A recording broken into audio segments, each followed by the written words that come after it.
Ian? Thank you. Right, good afternoon everybody. Welcome to the Tynedale Local Area Council on Tuesday the 13th of July. If I could just check with you all that you've got your mobile phones either turned off or on silent, please. Everybody happy with that? Okay. In which case I'll ask the Democratic Service Officer for apologies of absence. Hello everyone, I have apologies for absence from Councillor Homer, and Councillor Riddle is delayed. So he's hoping to arrive, but he's going to be a little bit late. Thank you. Thank you very much for that, Nicola. Right, we'll move on to item 2. Okay, which is, well, I've already said that anyway, just about the mobile phones and things like that. So the rest will be given by Angie when we come to the planning section. So we'll move on to item 3 now. Okay, so it's for the confirmation as a true records, the minutes for the last meeting. Anybody like to propose? All right, Councillor Stewart. I've got a seconder for that. Councillor Hutchinson. Anybody find a fault with them? No? Okay, thank you very much. In which case we move on to item 4, which is disclosure of members' interests. Nobody? Well, I've got one, but I'll just see if anybody else has got one first. No? Okay, well, I'm going to declare an interest, a personal and non-prejudicial interest in item 6. I've spoken to the legal officer about this and checked it out, so I will be leaving the room for that particular item, item 6. Okay? In which case I'll pass on to Councillor Scott for the planning part of the meeting. We'll just wait 2 seconds because Councillor Riddle arrived and we wouldn't want to miss any of this. Okay, I'm just going to leave now, Angie. Okay, good afternoon everybody. I'm just going to go through the planning procedure. I will introduce the planning application. Then the planning officer will update us on changes to recommendations. The public objectors will get 5 minutes to speak. Local councillors or parish councillors will get 5 minutes to speak. And the applicant or supporter will get 5 minutes to speak. The 5 minutes will be split if there's more than one person to those categories. We will then go to no questions allowed to or by public speakers. Members' questions to planning officers will then follow. Rules of debate would need a proposal, a seconder to each application. Then we debate the application. No speeches until motion is seconded. Speech may not exceed 10 minutes. Amendments to motions: approve, refuse or defer. The vote would then be decided. So I'll go on to the first planning application, which is 20/03388/FUL. Change of use from dwelling house and cottage C3 use to guest accommodation C1 use. Single storey rear extension to form wedding venue and car parking as amended. Shildon Corbridge, Northumberland, NE 45 5PY. Can I pass this to Callum Harvey, our planning officer? Thank you, Chair. Just before getting into the presentation, I got a few updates. So an update was circulated on Friday with 3 additional representations from the public, and these were received between the officer report being drafted and being published on the website. In summary, these additional representations had raised the following concerns. So the amount of proposed car parking, impact on highway safety, the experience of the applicant in running a viable business has not been independently verified. The economic benefits case submitted by the applicant has not been independently verified. The site is located within the Greenbelt and the Hadrian's Wall World Heritage Site Buffer Zone, which are constraints for the proposed development. the visual impact of the proposed development on existing buildings within the site. The application indicates that wedding events will not be the only use of the proposal. And finally, the location of off-site highways works and the subsequent impact on the Hadrian's Wall vallum, which is located to the north of the application site. A second update was circulated to members yesterday with updated comments from the highways team, along with updated condition numbers following a typo in the officer report, and updates to paragraph 7.88 of the officer report, and updates to paragraph 8.1 of the officer report. And those were following typos. So just to get into the presentation and to summarise the updated highways comments. So these came through on Thursday last week, 8th of July. So the comments came through from the Highways Development Management Team Manager and has considered the proposal as currently presented and has sought to address concerns raised by members of the public in light of the decision that was made on the previous application for a wedding venue at Linnell's, which was considered last month. So the updated response set out the differences between the scale of the developments currently being considered at Shildon and the scale of the previously considered scheme at Linnell's. Whilst it was considered that there was insufficient car parking to be provided at Linnell's, which would lead to an unacceptable impact on the highway network, it is considered that there is sufficient car parking to be provided as part of the current proposed scheme at Shildon, subject to the approval of a full events management plan, which is recommended to be secured by a condition. Subsequently, the updated response reiterates that the highways team do not object to this application, subject to conditions. So these updates were circulated by Democratic Services to members by email. Just want to double check members did receive those updates. Yeah. And also just want to check whether members received and watched the officer site videos headed today. Yeah. So we'll get into the presentation. So the application is seeking full planning permission for the change of use of a dwelling house and cottage to guest accommodation and a single-storey rear extension to form a wedding venue with associated works including the creation of car parking spaces, construction of a cycle storage structure, construction of a refuse storage area structure and installation of a package treatment plant. So members should have received a copy of the presentation, though I'll just run through the slides now. So the first one is a zoomed out view of the site, so just relative to Cottage, which is in the south, to the southwest in the corner. So we got Aidan Road to the south and the Military Road to the north. The nearest residential properties to the site are located at Holton Shields on the Military Road, and they are approximately 500 metres away from the site boundary and approximately 600 metres away from the proposed extension to the building. So the next slide is a closer aerial view of the site. The existing building at Shildon is on the western side of the site, with the existing tennis court to the east of that.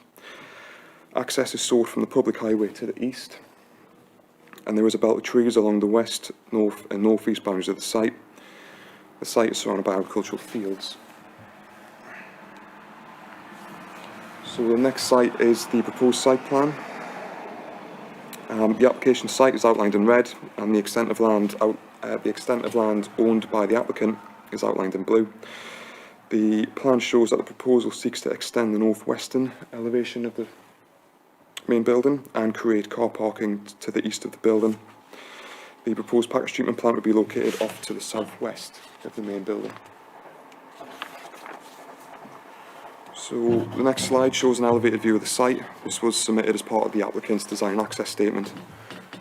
So it's quite a useful image, just showing the main building on the left, and you've got the cottage and the tennis courts to the right, and the belt of trees just in the background there. So this is the view when approaching the site from the south, from Aidan Road. Got the site on the left hand side, and the image just shows, you just see the building there, and it also shows a degree of screening by existing trees. You've also got the access point there, just ahead of the photograph.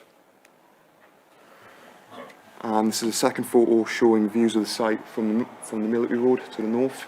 So again, just shows the existing tree cover, Should be noted that this has been taken during the summer and not during the winter. So during the winter, there's less sort of foliage on the trees. And Halton Shields is located just to the right of where that photograph is taken, further along the Military Road. So the next slide shows the proposed site plan, just shows the extent of the proposed extensions. So we got the main function room and a slight offshoot just down the left-hand side as well. So this slide shows the ground floor internal layout. So the pink area to the top would be the proposed function room. You've got the proposed ceremony room on the right in blue. Got the kitchen area in green, and then we've got the ground floor element of the holiday accommodation in amber at the bottom. Next slide shows a provision of 7 bedrooms at the first floor level. Next slide shows the proposed northwest elevation. So just to give an idea of the scale of the proposed extension, and the extension will be constructed of Scotch timber cladding with natural slate roof tiles and aluminium framed windows. Proposed northeast elevation, so got the existing building on the left with the proposed extensions on the right, again just to give an indication of scale. And the southwest elevation, so proposed extensions on the left with the storage building just to the right of that. So these are some visuals that were submitted as part of the application. Again, just to give an indication of the scale and massing relative to the existing building. And again from the opposite side. And this is another proposed visual. The precise details of the external materials are recommended to be secured by condition. But again, just an indicative image. And this is a plan showing the indicative off-site highways works. So there is a condition recommended which requires the applicant to submit further details of the off-site highways works, and those are to be approved prior to the development being brought into use. So just as a quick summary, so the officer report sets out the main issues which have been considered when assessing the planning application. The site is located within the open countryside and the green belt. However, the principle of the extension and the change of use of the existing building to form a wedding venue and holiday accommodation is supported by officers. Officers consider that the proposed extensions to the building and the associated works, including the proposed car parking, are not inappropriate development in the green belt. Therefore, the applicant has not had to present very special circumstances. This is a key difference between the current proposal and the previous proposal at Linnell's. Subject to recommended conditions, officers consider that the proposed development would not lead to an unacceptable highway safety impact and would not lead to an adverse impact on the amenity of neighbouring residents. In respect of noise, officers consider that the proposed the recommended conditions are precise and enforceable. Therefore, if neighbours were to raise concerns about noise during the operation of the development, any breaches of the agreed noise levels can be investigated by officers in the planning team. And subject to conditions, the proposal would be acceptable in all other respects set out in the officer report. The proposal accords with the relevant policies in the adopted development plan, in the emerging Northumberland local plan, and it accords with the NPPF. Officers therefore recommend that members grant plan permission for the proposal subject to the recommended conditions. Thank you, Chair. Thank you. So now we'll go to public speaking. We have Nicola Allen here today. Can I hand over to you, Nicola?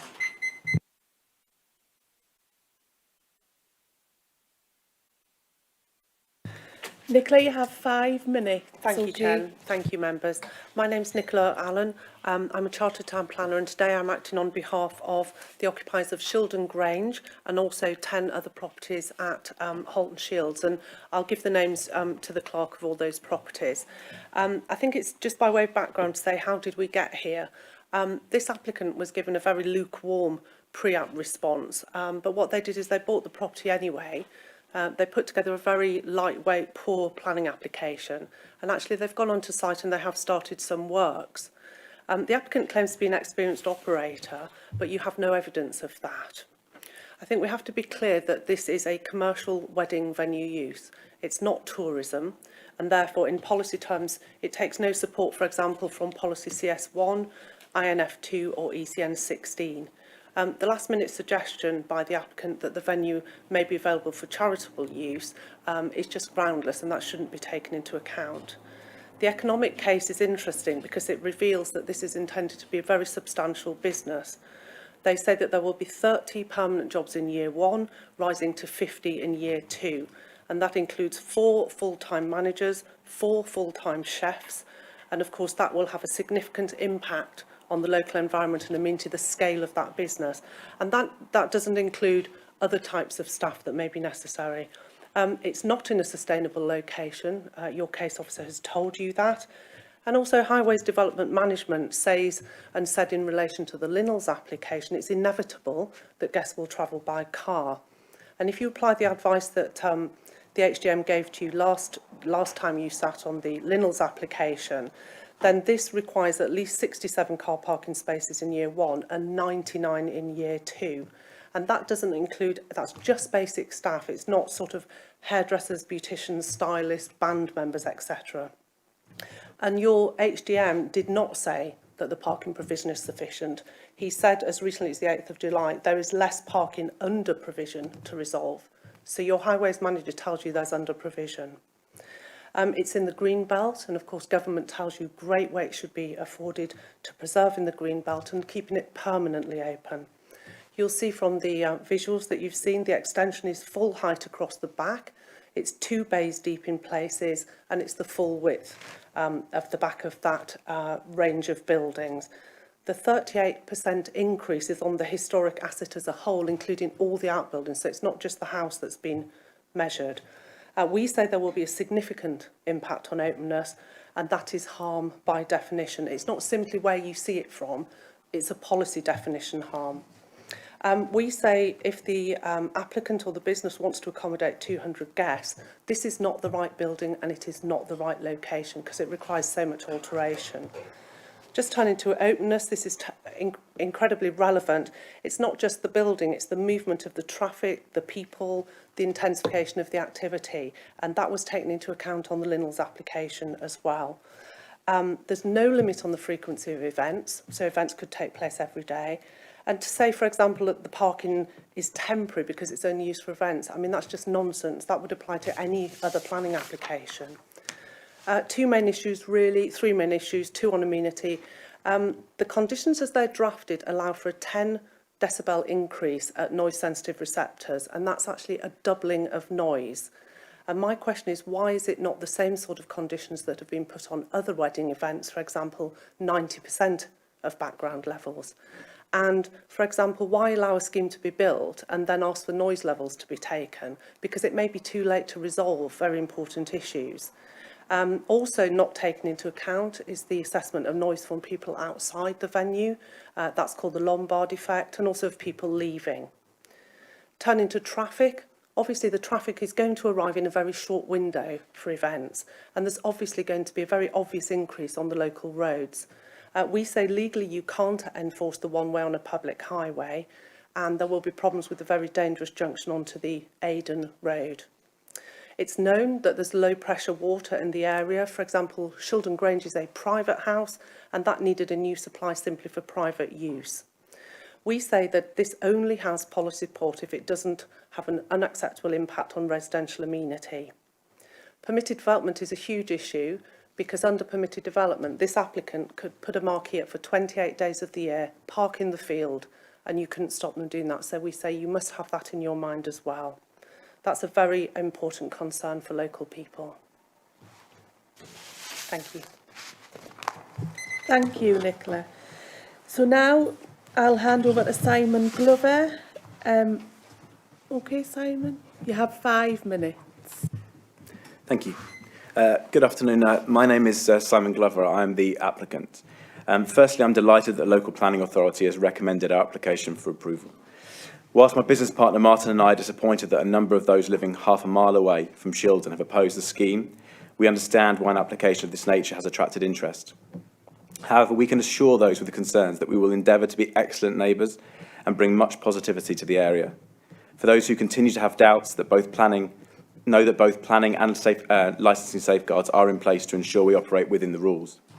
We searched for many months, identifying the property due to its secluded location, aware that an abundance of venues across Northumberland function in harmony with their neighbours, many of which are in much closer proximity to the nearest dwellings, to Shildon.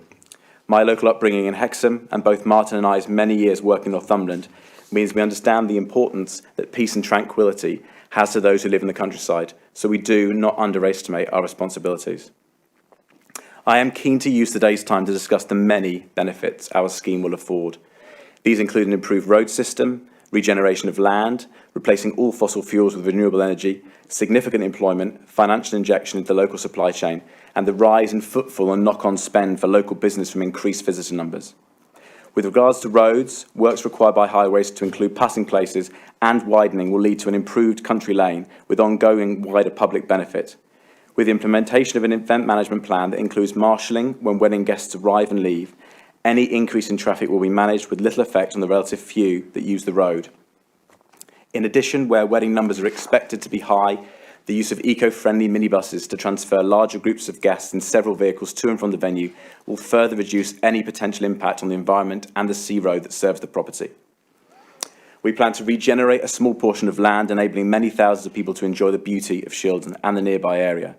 With permission, we will extend to the rear, replacing what was once a rotting lean-to with a tastefully clad timber structure and bring back to life a disused stable block, retaining many of its original features. With windows giving glimpses into the mature gardens and incredible woodland, the new building will not only be sympathetic design to blend with its surroundings, but be soundproof to ensure no noise spill. The project will seek to innovate and lead rather than follow in the footsteps of its competitors. At the heart of such innovation is the scheme's green credentials.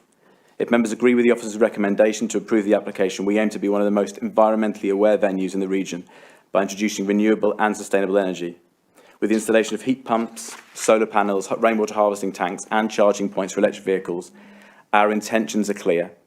Furthermore, we are keen to proffer the opportunity to educational institutions to showcase how renewable systems work, enabling on-the-ground learning rather than simply from a textbook.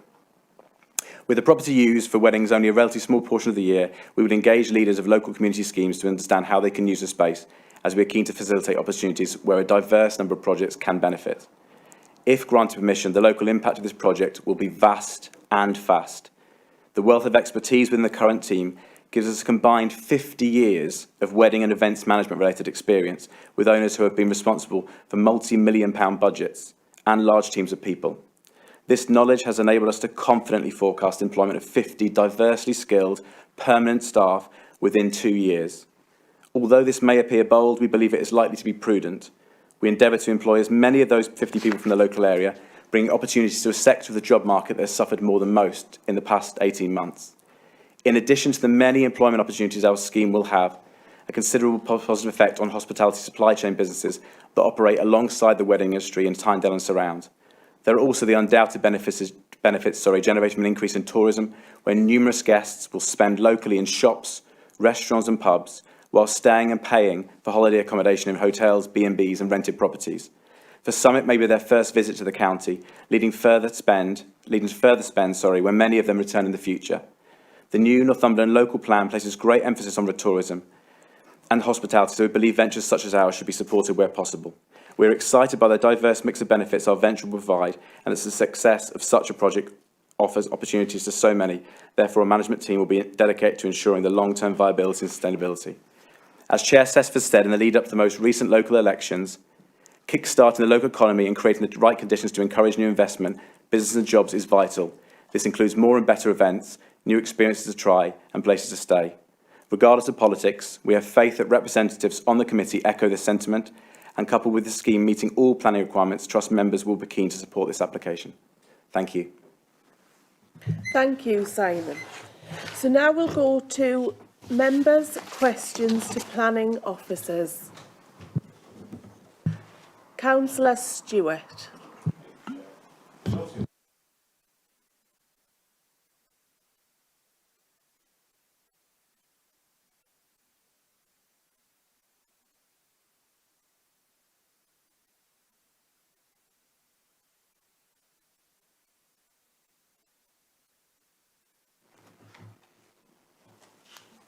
Yeah. Is it okay if Michael takes that one, please? Yeah. Yes, Chair. With regards to the surveys that were undertaken in respect to the actual existing traffic that's on the road, the applicant commissioned a consultant to carry out a traffic survey which highlighted it's in the region of 20 to 30 vehicles a day were using the C road, which was comparatively low and light use. I have personally myself walked down that lane, and in the time I was actually on that lane, I think only about 3 or 4 vehicles passed myself, and I was on there for about an hour. So that got justified reasons to trust the study that was done in that respect. With regards to the parking, it's a difficult one because these are a fairly new phenomenon. We don't have any set standards with regards to parking. We have requested that an events management plan is put in place which with a trigger in for the larger events that the applicant will put into certain certain criteria where minibuses will be used to reduce the amount of parking that's required. So any events like that will actually trigger that, and the condition is in place. Councillor Oliver. Thank you, Chair. I'd just like to sort of, two areas really. First of all, of the sort of traffic and the parking, to delve a little bit deeper, and then also noise and how that might be managed. So in terms of the assumption, the core assumption in the HDM response is 3 people per car. Is that a realistic assumption, and is it an assumption that's been used elsewhere? And then in terms of the noise, and another question relating to highways is there's worry about spillover onto the road. Is that likely? And if it happened, how could it be dealt with? Because obviously it is a narrow road and it could cause a problem.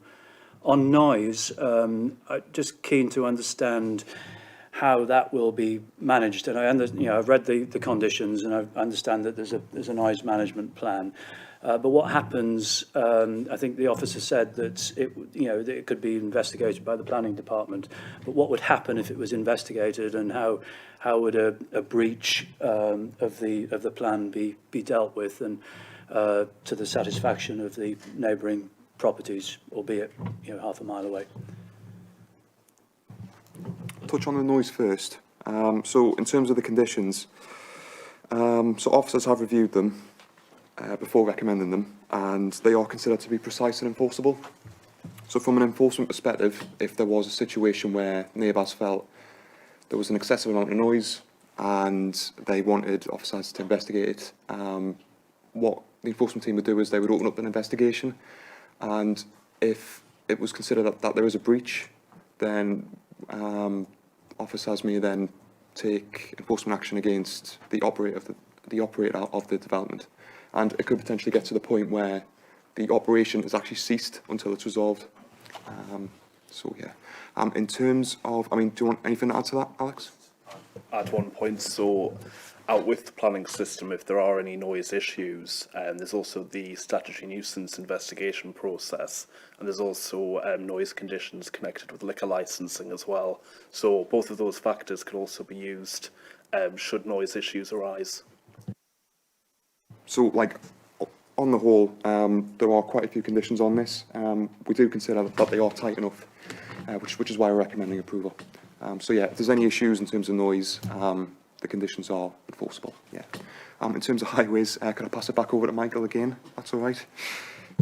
Yeah, that's fine, Callum, yeah. With regards to the figure of 3, it was based on the principle of you may get one person arrive at a car, you may get couples arrive at a car, but you may get larger families arrive in one car, and you may get a minibus arrive with numerous parties. So that was where the figure of 3 came from, was a sort of an average figure to give a sort of a general idea of how many parking spaces we should be requesting per actual person. With regards to the overspill, I think, as I said before, with regards to the events management plan, that'll be kicking when it reaches the requirements that we feel it may potentially risk spilling onto the highway, and we need to see measures before it does. So we're fairly confident with that, working on that events management plan, that we can restrict them to be parking within their site. With regards to the works on the highway as well, it was mentioned about a one-way system. That wasn't a feasible option. We are fully aware of that, hence the request for passing places both to the north and the south of the access into the development. Just on that as well, so one of the conditions that was recommended by Michael's team, the events management plan, it is a very important condition. So what we've done is we've fleshed it out a little bit when putting it on the officer report. It's listed as condition 11 on the officer report, but that would be updated to condition 12, just because the paragraph, the condition numbering. So just to be clear, the applicant still needs to submit those details, and they still need to be considered and approved, and the development would not be brought into use until those details are agreed. So if there are issues with, car parking provision, shuttle bus provision, that'll be considered and ironed out at a later stage when discharging the planning condition. And again, that's enforceable. So if they're in breach of that, then officers again can take action. Yeah. Any other questions? Councillor Hutchinson? The objectors put a lot of weight on this this application being very, very similar to the one at the Linnells, which it is very, very similar to. What is it that actually swung you from refusal like the Linnells to approval now? There's similarities, but there's also quite a lot of differences as well.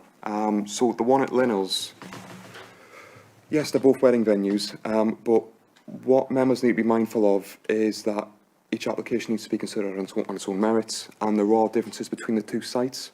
So one of the key differences in terms of Greenbelt was that the proposed car parking for Linnells was going to be located on the adjacent bit of land, whereas for this one at Shildon, the car parking would be contained within the existing curtilage with the existing residential property.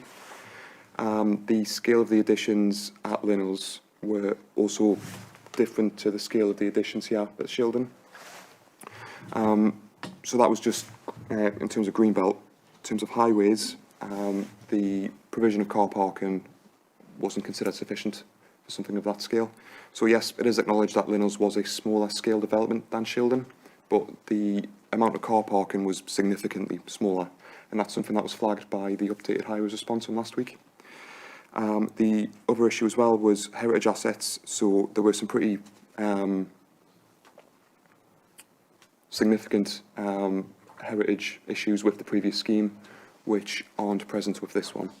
So with this one at Shildon, there is a Grade 2 listed sundial structure to the east of the building, but that's been considered by the Building Conservation Officer, and whilst they objected to the previous application at Linnells, they have no objection to this one at Shildon. So, you know, at face value, they are two wedding venues. They're both in the open countryside, both in the Greenbelt, highways issues, highways considerations and heritage considerations, but there are considered to be sufficient differences between the two sites and the two schemes to warrant different officer recommendations. Thank you. Chair, would you mind if I could just come in here as well? Because I think this is an important question that's been raised by Councillor Hutchinson, and Callum has set out what we've looked at and the differences between the two schemes and how we've assessed these applications. So the starting point, as you know, is always the primacy of the development plan and what the policies are saying. So quite clearly, what our policies are saying is that we do want to support sustainable growth and expansion of business in rural areas, and wedding venues falls within those types of businesses that we want to see develop. And there is a recognition in policy that notwithstanding the fact that we want to see those develop, those locations for those businesses have got to be in sensitive surroundings, and we've got to assess that and decide whether it's appropriate in its surroundings, that it doesn't have unacceptable impact on the roads, and that exploits any opportunities for them to be sustainable as well. So that's the beginning, that's your policy position, and what we're saying is that there's policy here to support wedding venues in these types of locations. But the differences are then looking at the setting, looking at the green belt and the harm to the green belt, and any other considerations as well. So taking the green belt, as Callum's taken you through, in the Linnell's application, what the applicant had to do there to justify their expansion was make a case for very special circumstances. In this actual application, what we're saying is that the application is appropriate development in the Greenbelt because of the scale of the size of the extension, so it meets the Greenbelt exceptions. So what then we've got to consider is the impact on the openness, and that includes, as the speakers talked about, the parking and the intensification of that site that isn't there at the minute, that use that isn't there. And when we've looked at that openness, what we're satisfied is that a lot of this activity, the parking, etc., is happening within the curtilage of the site, and also on what we could describe as previously developed land as well for the car parking. So all in, that's how we've assessed the green belt. So those are two really important distinctions. They have made out how the development is acceptable in terms of greenbelt policy, and we're also satisfied that there is no harm to openness with the greenbelt. Also, as Callum's talked about, the other sensitive aspects of the location, so that's the impact on neighbouring amenity and also the heritage impact. And you'll remember Linnell's was a really sensitive heritage site. It was adjacent to Grade 2 listed assets and Grade 2 listed star. This one too is the building is recognised as a non-designated heritage asset, and there's also Grade 2 sundial within the grounds.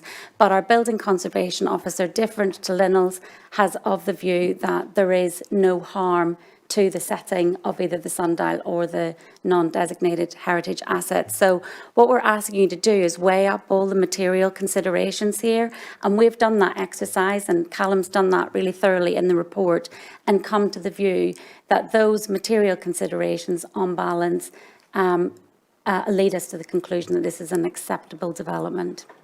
Okay, thank you, Chair. Councillor Dale. Thank you very much. Could I just ask about the grade listed building? In Hexham, at the Linnell's, I believe that both buildings were listed and the bridge was listed. Now, I know this house well, but actually I don't think the house is listed here. Is it just the sundial that's listed? Yeah.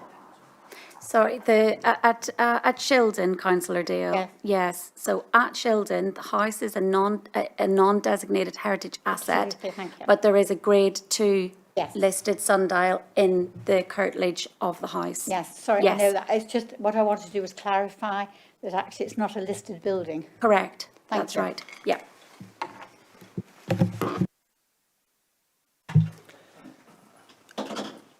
Councillor Riddle.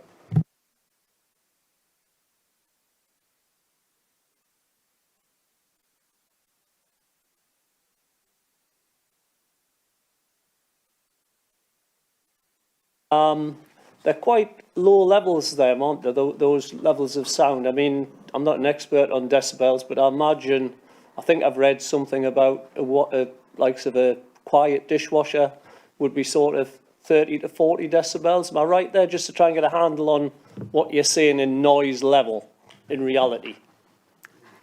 Yeah. Again, is it all right if I pass to Alex? Just a bit more informed with noise. Yeah, cheers.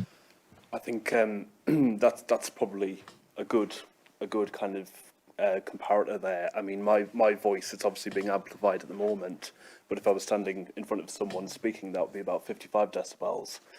The condition that you referred to there, it's actually requiring it. That is actually the background noise level that's been measured by the acoustic consultants there. So what it's basically doing is making sure that there's no impact from the proposed development on the residents of Halton Shields and in other areas as well. Okay, thank you. Councillor Morfitt. Thank you, Chair. I noticed that on page 28, under point 7.26, it says that the applicant proposes to use an electric minibus shuttle service between the application site and a predetermined drop-off point within the local area. And it goes on to say that the details of this shuttle service can be secured through an events management plan. It's self-secured through a planning condition.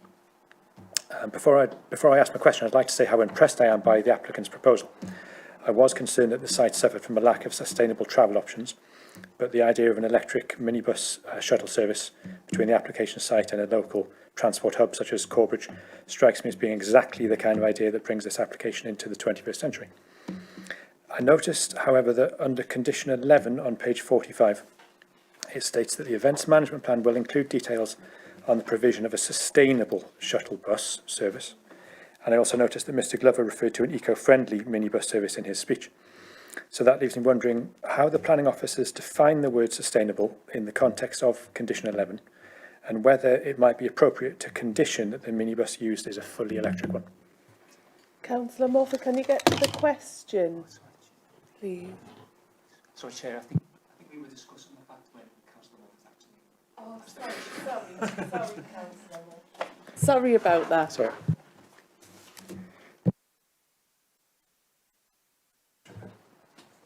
Yeah.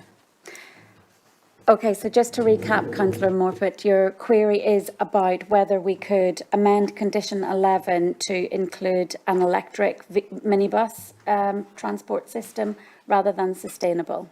Yeah? Yeah, how you define sustainable, and Okay, whether you could amend the condition to condition that it was an electric minibus service. Yeah. Okay, so just taking a step back, this the events management plan and the conditions that follow from that with the sustainable shuttle bus, its members, these are evolving documents. We'll work this up with the applicant, and the point about this is that we want to future-proof what sustainable actually means. So in today's terms, sustainable will mean an electric shuttle minibus, but perhaps in 5-10 years' time, sustainable might actually mean something else. We also think that there are other sustainable vehicles out there that may be hybrid vehicles, not necessarily strictly electric, and we're mindful of the fact that this is a new business and they are committed to sustainable credentials, but we need to let them grow as well. So taking that into account and being reasonable about this, and although I know that the applicant may have offered the electric shuttle minibus, we ourselves prefer to have sustainable transport in there to give this for the lifetime of the development and give us flexibility and the applicant flexibility for whatever way that sustainable transport comes forward. It very likely will be electric. It may be hybrid in the short term, and that's why there's been a deliberate intention there to drop the electric and have sustainable in the plan. Thank you. Councillor Oliver. Sorry, just to go one last question about the comparison with the Linnells. Is there really that much difference in terms of the scale of the extension between the two properties? Because that was one of the fundamental problems with the other application. Yeah, so with each application, when it comes to extending an existing building, what we look at is the volume of the extension itself within the context of the existing building. So whilst the development at Linnells was considered to be an appropriate development in the Greenbelt, this one at Shildon, it's a 38% increase, and that is considered to be to not be a disproportionate addition in this instance. So there is considered to be sufficient difference. Yeah. Okay, so do we have a proposer? Councillor Hutchinson? To stimulate debate, I'll propose the officer recommendation. Councillor Stewart? Can we go to debate, please? Councillor Oliver? Yeah, I'm happy to start this one off because I'm the local ward member, although most of the residents that are closest aren't actually in my ward. There are pros and cons, obviously, with all of these applications. I think on the negative side of things, the local residents are obviously concerned about noise. But I think we've asked questions about that today, and it seems that there are some pretty stringent conditions, and there is the power to enforce any breaches. So I'm satisfied with that. I think there's also, I mean, I know that area quite well. I cycle up there quite often, and that, you know, it is well screened. Now, not all of the properties are facing the direction of you know, have the trees between them and the proposed development. But you know, we saw on the, well, we can see it on the screen at the moment. There are a lot of trees around it. So I think that's bound to help with the noise. There's obviously concerns about the traffic, and I would agree with the officer who said that there isn't actually much traffic. That's a sort of cut-through road from Aden Road up to the Military Road. And I actually don't think I've ever passed a car on that road when I've been out cycling. You know, so there will be an increase in traffic, and it will be, you know, a big increase compared with the amount of traffic that's happening now. But there's actually very little traffic, so I don't think there's any doubt about the ability of the road to cope with the extra traffic. What is a bigger concern is is people meeting each other head on. But again, there's a mitigation plan and in terms of the passing places. So I think I think that I'm satisfied with that as well. And then I guess the third negative point is the residential amenity. And unlike the Linnell's application, where the houses were, you know, the most affected houses were literally next door, yards away. You know, these houses are further away, and I'm not saying there won't be any residential amenity impact, but I think in the context of the positives of this application and the opportunities, I think that's probably you know, not a major factor. In fact, it's not the major factor that the objectives have considered and raised. On the positive side of the ledger, there's you know, obviously there's a big opportunity, economic opportunity. The Northumberland local plan and the ancient Tynedale local planning policies all, you know, both accord on that in terms of promoting rural enterprise, and the Northumberland local plan is very positive about developing weddings. Bizarrely, there aren't really, you know, there are not a lot of places around Corbridge to get married in. We've got a beautiful, amazing historic church in the centre of the village, but there's not a lot of other venues to go afterwards. And so this would be a positive thing for the local economy, and I'm sure, you know, local businesses up and down the valley would have the opportunity to supply it. And then, of course, there are the job opportunities. So I think overall, notwithstanding, you know, the concerns of the neighbours, I do think that there is sufficient mitigation in place, and therefore I feel comfortable about supporting this application, and I would welcome this business in the Corbridge area. Councillor Hutchinson. It's actually a question, not a... It's about the noise, and the comment was that if there was a problem with noise, then it would be reported and steps would be taken to alleviate it. But there'll be different wedding functions, different parties, and different parties might make different noises. So by the time the noise of a certain wedding party has been reported, that noise will have gone. So how will you measure the noise that was there The next party could be nice and quiet. I'm not saying there's going to be any problems, but just, I don't know how you're going to do and make any enforcement. So in terms of noise mitigation, there's a couple of measures which have been sort of effectively built into the recommendation to approve.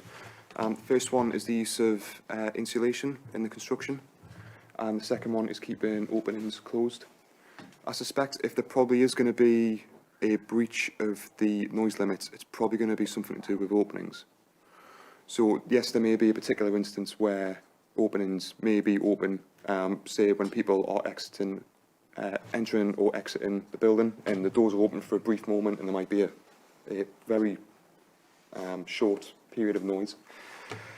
What we would do is, if there is a breach, as part of the investigation, officers would actually inform the operator of the development, and the operator would be reminded of the noise mitigation measures. And what would happen is, if there's, I mean, it's a good point in that there would be different parties using it on different times, but if there's like a regular occurrence of breaches, then that's something that we can't take into consideration. Yeah, because at the end of the day, while it's different parties, it's the same operator. They're responsible for the noise emitted by the users of the development. So yeah, it can still be investigated. Yeah.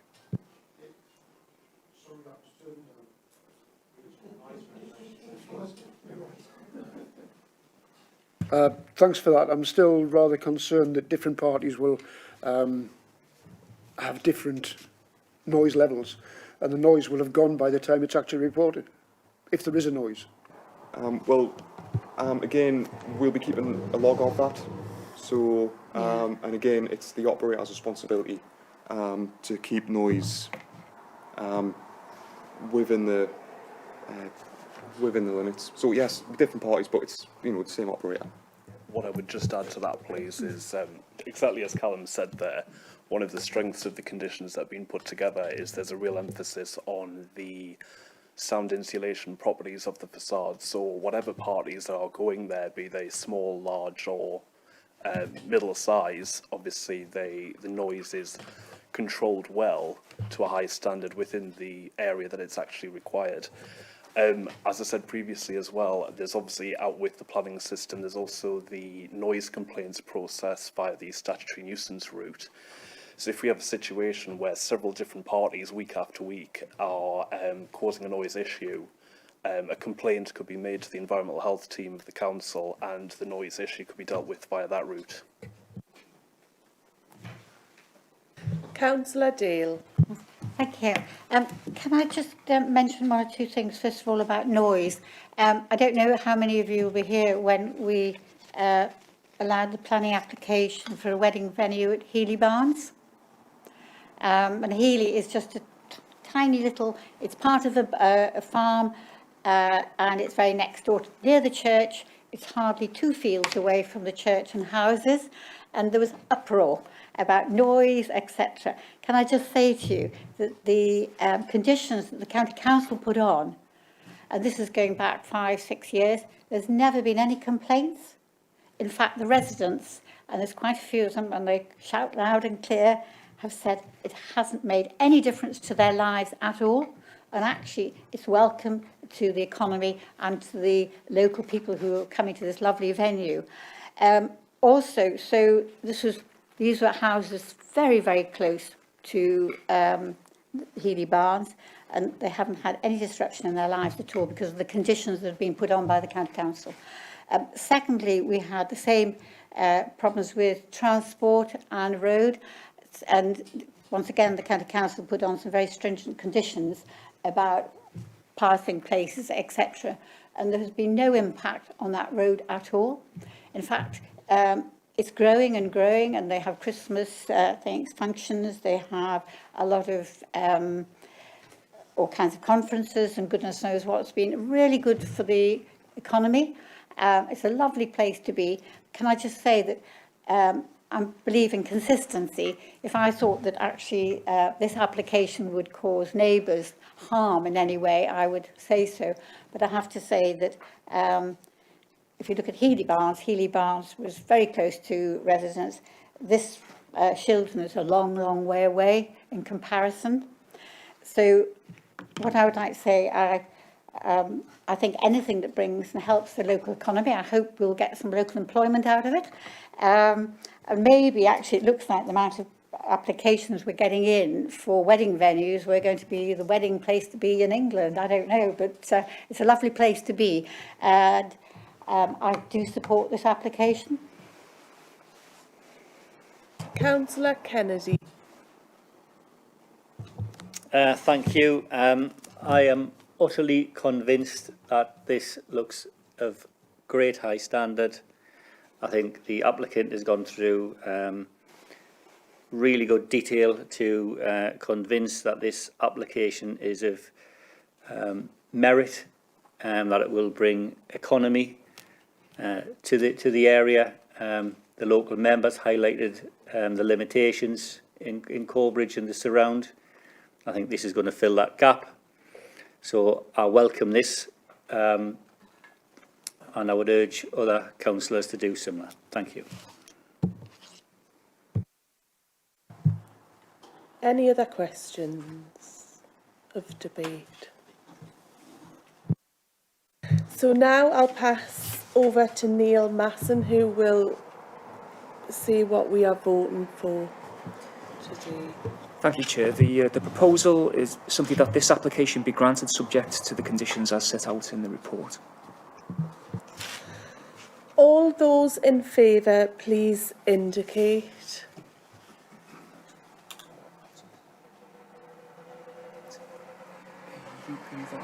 Yeah. That's unanimous, Chair. So that application, Proposal is passed. the proposal is passed. Thank you.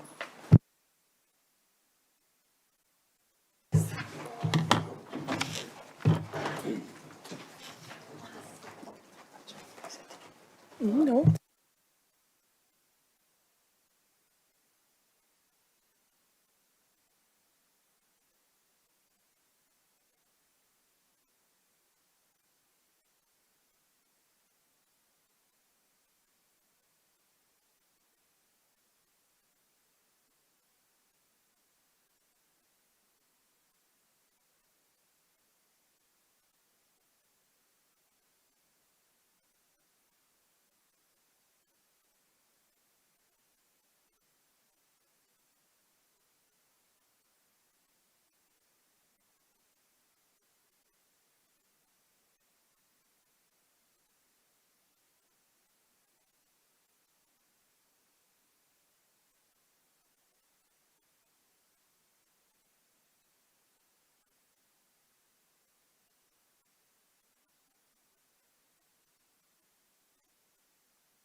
Luke's just a score.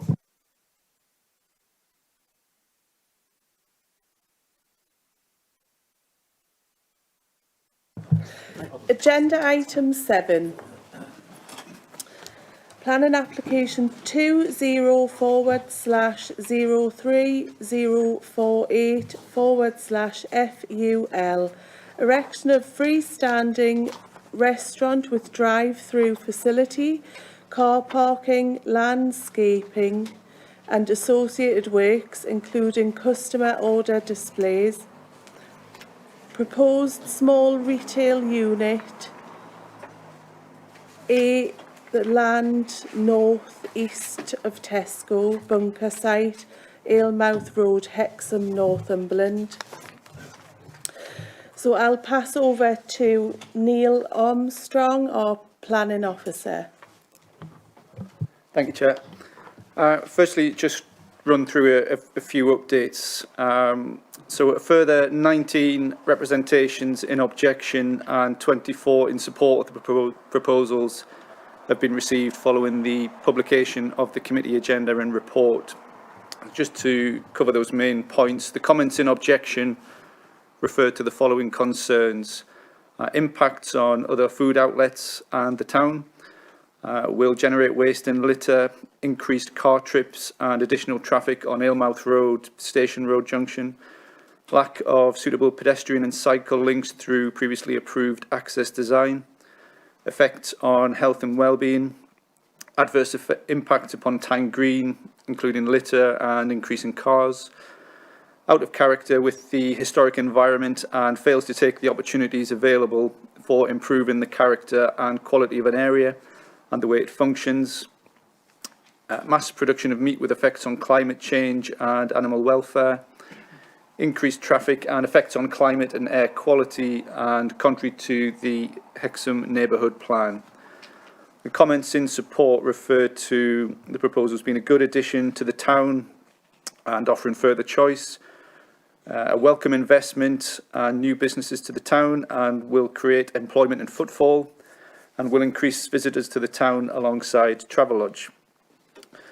Also, reference is made in the report to the potential visual impacts of signage associated with the development, and officers have advised that this would be subject to separate assessment under the advertisement regulations. So in terms of where we're at the moment, proposals for a totem sign at the new entrance to the site for this unit and also the other development on the larger bunker site are currently being assessed through an application seeking advertisement consent.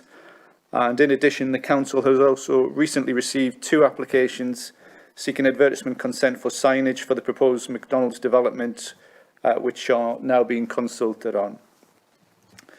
So the application seeks full planning permission for the erection of a restaurant with drive-through facility, car parking, landscaping and associated works on land forming part of the larger approved bunker site development off Aylmouth Road in Hexham. We'll just run through the slides, which I believe members will have been sent a copy of as well. So this first slide, just in grey there with the red line outline, is showing the application site, so the plot in the context of the larger bunker site development outlined in the blue line. So members may recall an application that was determined by the Strategic Planning Committee for the overall site. So to the top left of the site is the public car park. Adjacent to that and just to the northern edge of the current application site, the Travelodge Hotel. The application site in grey there has an outline consent as part of the larger approval. And on the other side is the Lidl food stall.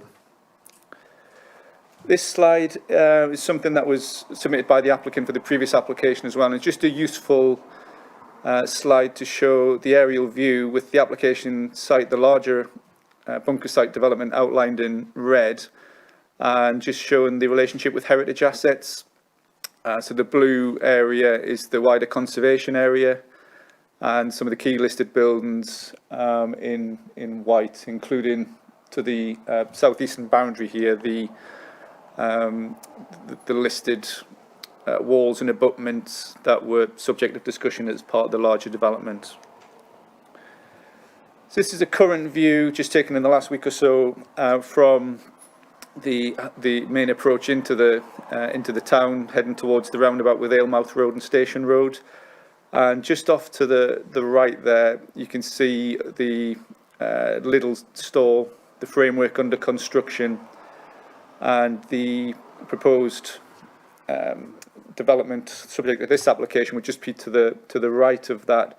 But also as part of that, you can see the listed walls, the railway line to the right hand side, but also just in the background there, the three key listed buildings that form part of the townscape, with the Abbey, the Old Jail and Moot Hall. This is another similar view, but just looking more directly into the site. You can see the railway line in the foreground, the framework of the little store under construction, and the current application is just to the right of that. Another view as well from Tyne Green Road, and again just looking towards the historic townscape across the yard of the auction mart. Again, just beyond the tree, and you might be able to see the CCTV camera there, is the little framework. The position of the yellow crane is the area where the Travelodge building is under construction as well, and the current application would effectively be an infill between those two sites. Let's just looking closer into the site from Aylmouth Road, around the position of the new access. So the little framework there, you can just see off to the left-hand side at the higher level the Abbey, and you can see the raised levels there for the new access and ramp down into the site. So no works have been done yet to the listed wall to break through as yet, but this is work within the bunker site showing the new access. Just to the far right is the lower section of the new Travelodge building, and the new building being proposed under this application located between those two. And again, just another view down into the site. And this is just looking at the existing roundabout with Aylmouth Road from Station Road, and again just looking at the listed walls and the framework. You see the edge there of the new little food store. This just shows in more detail the proposed site in the darker grey, so for the McDonald's restaurant. So on the area that has the outline consent, the Travelodge immediately adjacent to the north side, and the little store to the southeast, and to the west the existing Tesco store. And just a floor plan and roof plan there of the new building and the proposed elevation. So we mentioned in the report that the elevations have altered during the course of the application, so it would incorporate a mix of materials including brickwork and some timber cladding as well. And just some of the associated structures. So this is the height restrictor at the entrance to the drive-through lane, and also customer order display points.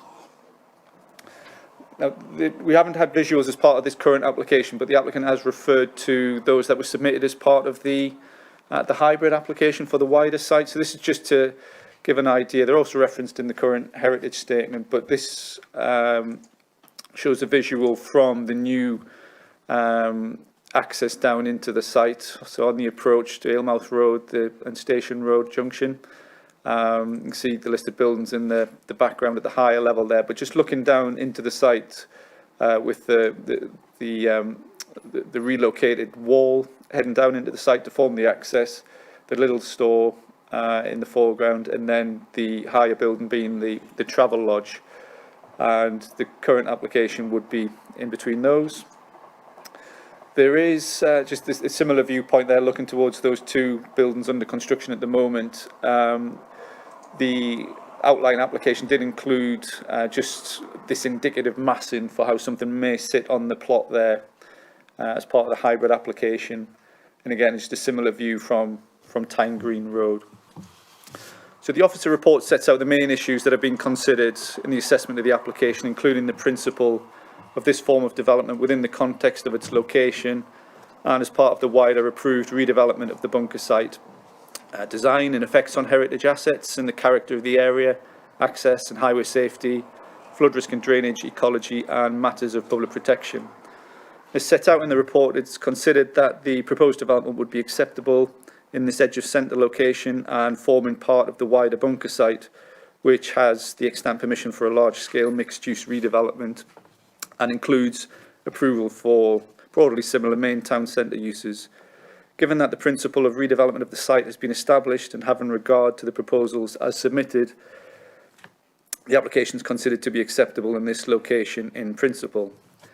Having regard to the layout, scale and design of the proposals within this part of the wider site, the scheme is not considered to result in a significant or visually intrusive form of development when seen in the context of the wider redevelopment of the site and the context of other commercial development in the immediate area, or that would result in harm to the setting of heritage assets. And so, subject to conditions and appropriate mitigation is necessary, the proposal is also considered to be acceptable in respect of other matters, such as highway safety, flood risk and drainage, ecology, and those matters raised by public protection.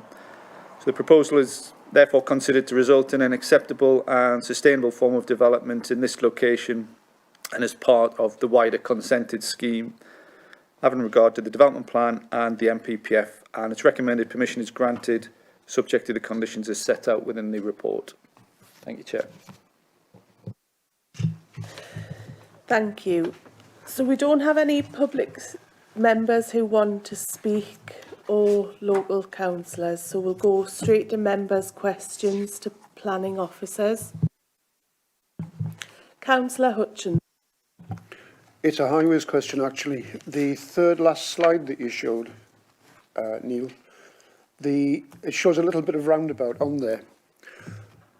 On the left-hand side, is that part of the design? Is there going to be a raised roundabout on that roundabout?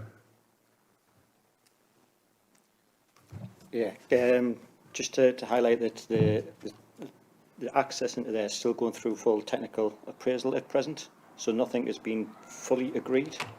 As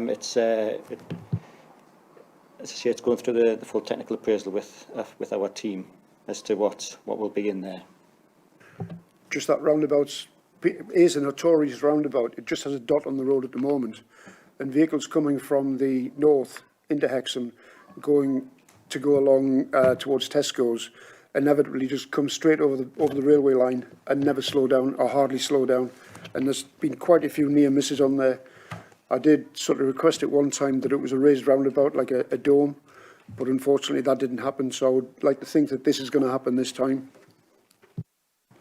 Yeah, all that was resolved through the original outline application for the whole site, and we're still working on the finer details of it. Councillor Oliver. Thank you. There's just a question around the flood mitigation and surface water drainage plans. So the EA and the LLFA both objected initially, but have accepted it. Have the conditions, because they're very technical and I don't understand them at all, are they actually are they pragmatic? Are they workable? Have they been done in consultation with the applicant, and are they achievable? Chair, just on that, yes, the conditions and the actual approach to the flood risk and drainage is quite similar to the larger scheme. So although there were some conditions relevant to this plot, just as part of the outline, but obviously would have needed to have come in with the reserve matters. The additional information has been just more specific for this plot and what has been proposed now, rather than broad information for the overall site. So Environment Agency, LLFA, there was a lot of issues with the original as well. They're now in a position where they're okay in terms of satisfied with the submission, the updated flood risk assessment, the finished levels in terms of the actual flood risk, and they'll be discharged if members decide to approve the application. Those conditions will be discharged in consultation with those consultees as well. Councillor Kennedy. Thank you, Chair. I think question to Neil Armstrong, if I may. Neil, could you go back to that slide that you had up there? Sorry. Thank you. This picture here is probably, well, as that one, and as also your original one. If you go back to one of the first ones where it was a photograph of going across the railway bridge.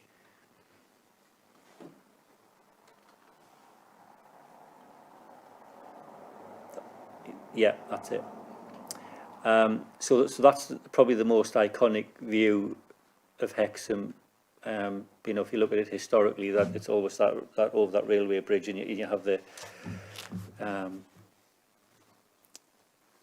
the highlights, the the heritage assets that you can see right across there. I'm just conscious that, did I pick up rightly, Neil, that you mentioned the advertising boards? Are they going to be included in this advertisement, or is that going to be another one? And would that come back to this council, if this council committee, if that's the case? Chair, I mean, yeah, that's a good point. Certainly the setting of heritage assets, there's a lot of time spent on that as part of the original application, and certainly in terms of the buildings themselves and the removal of wall to get the access down into the site there. I mean, that's certainly a concern of the conservation team as part of the response to this. Not so much the building itself, which certainly, as you say, that approach into the town is very important. It's a key setting issue for us. The McDonald's building itself, when you look at the slide here, is to the right of the little building there. So you are looking more into the site rather than the work certainly around the roundabout and Little, which are more in your foreground, and with those buildings immediately behind, but still a setting issue that we've taken into account. The signage is dealt with under the advertisement regulation, so that's separate from applications for planning permission and listed building consent. So there's a separate consent procedure for that. So what we've also had with the Lidl and the Travelodge buildings, so those details of signage weren't approved as part of the main hybrid application.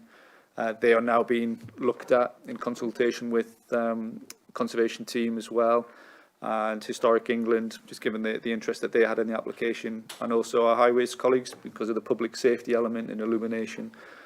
So if development is approved for the building itself here and what is being proposed, that wouldn't approve all the associated signage. That would be looked at separately. So we've now got 3 different applications in that are relevant to this site.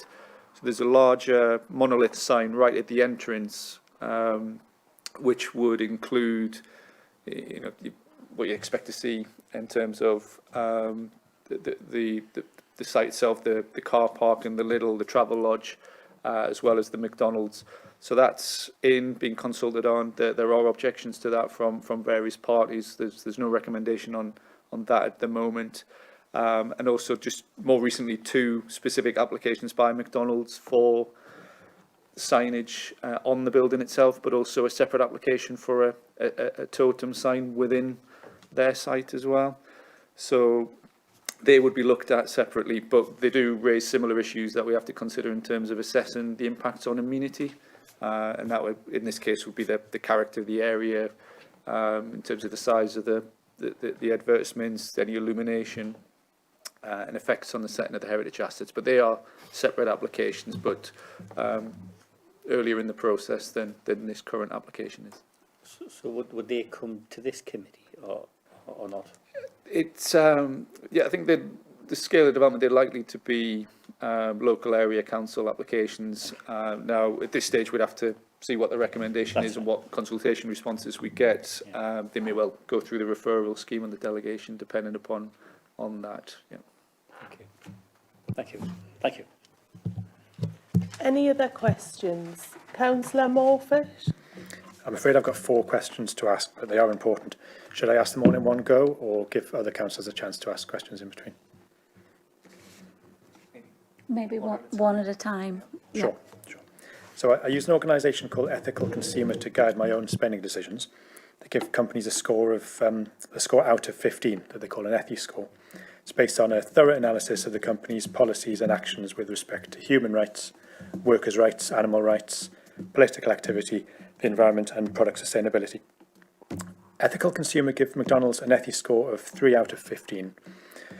Am I correct in thinking, however, that neither a company's ethics nor the specific Ethics score that Ethical Consumer give that company constitute material considerations that councillors should take into account when determining planning applications like this one?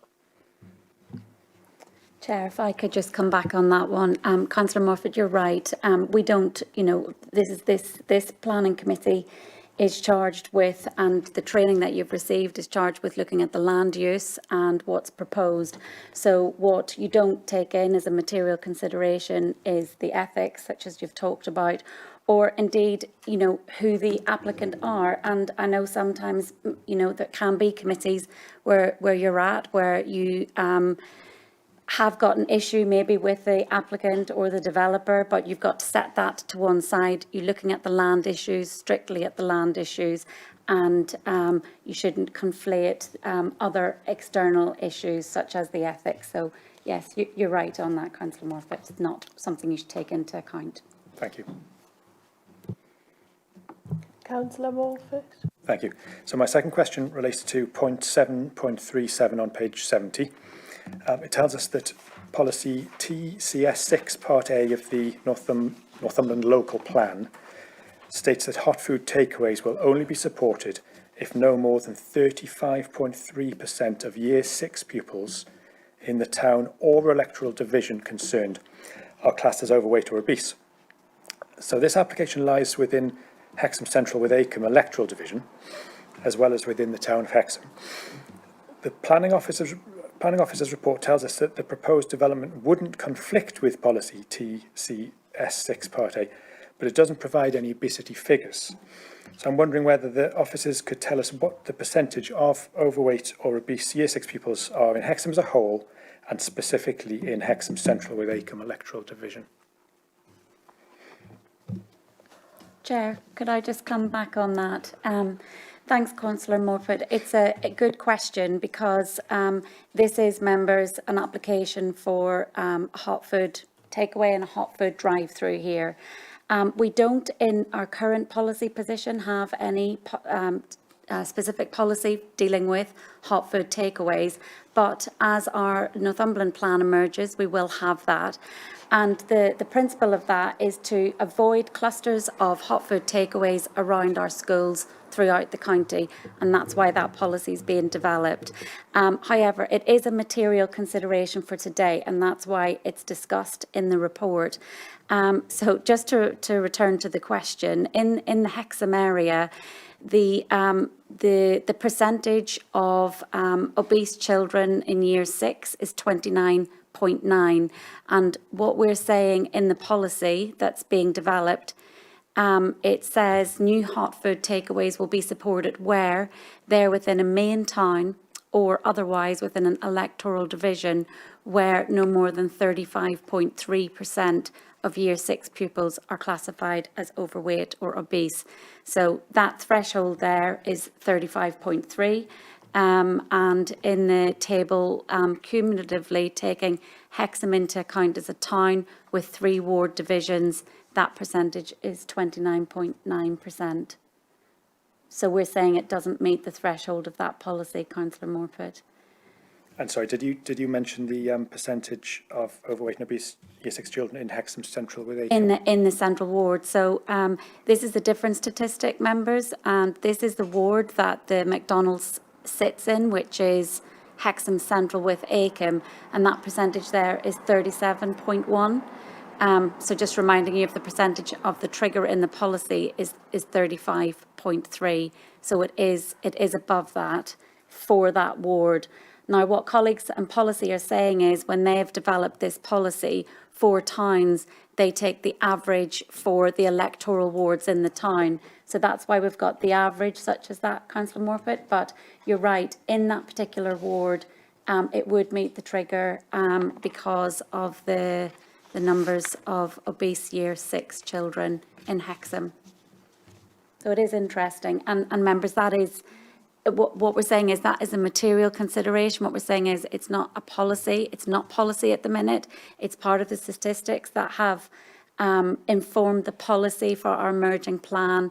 And those are the numbers that we've got. And that's how we're applying the policy. So what we're saying is the application of this policy, because you take the cumulative numbers of the 3 electoral wards in Hexham, doesn't trigger it. But if we're looking at that one specific ward there where McDonald's is, it is higher than the average that we'd wanted to see in that policy.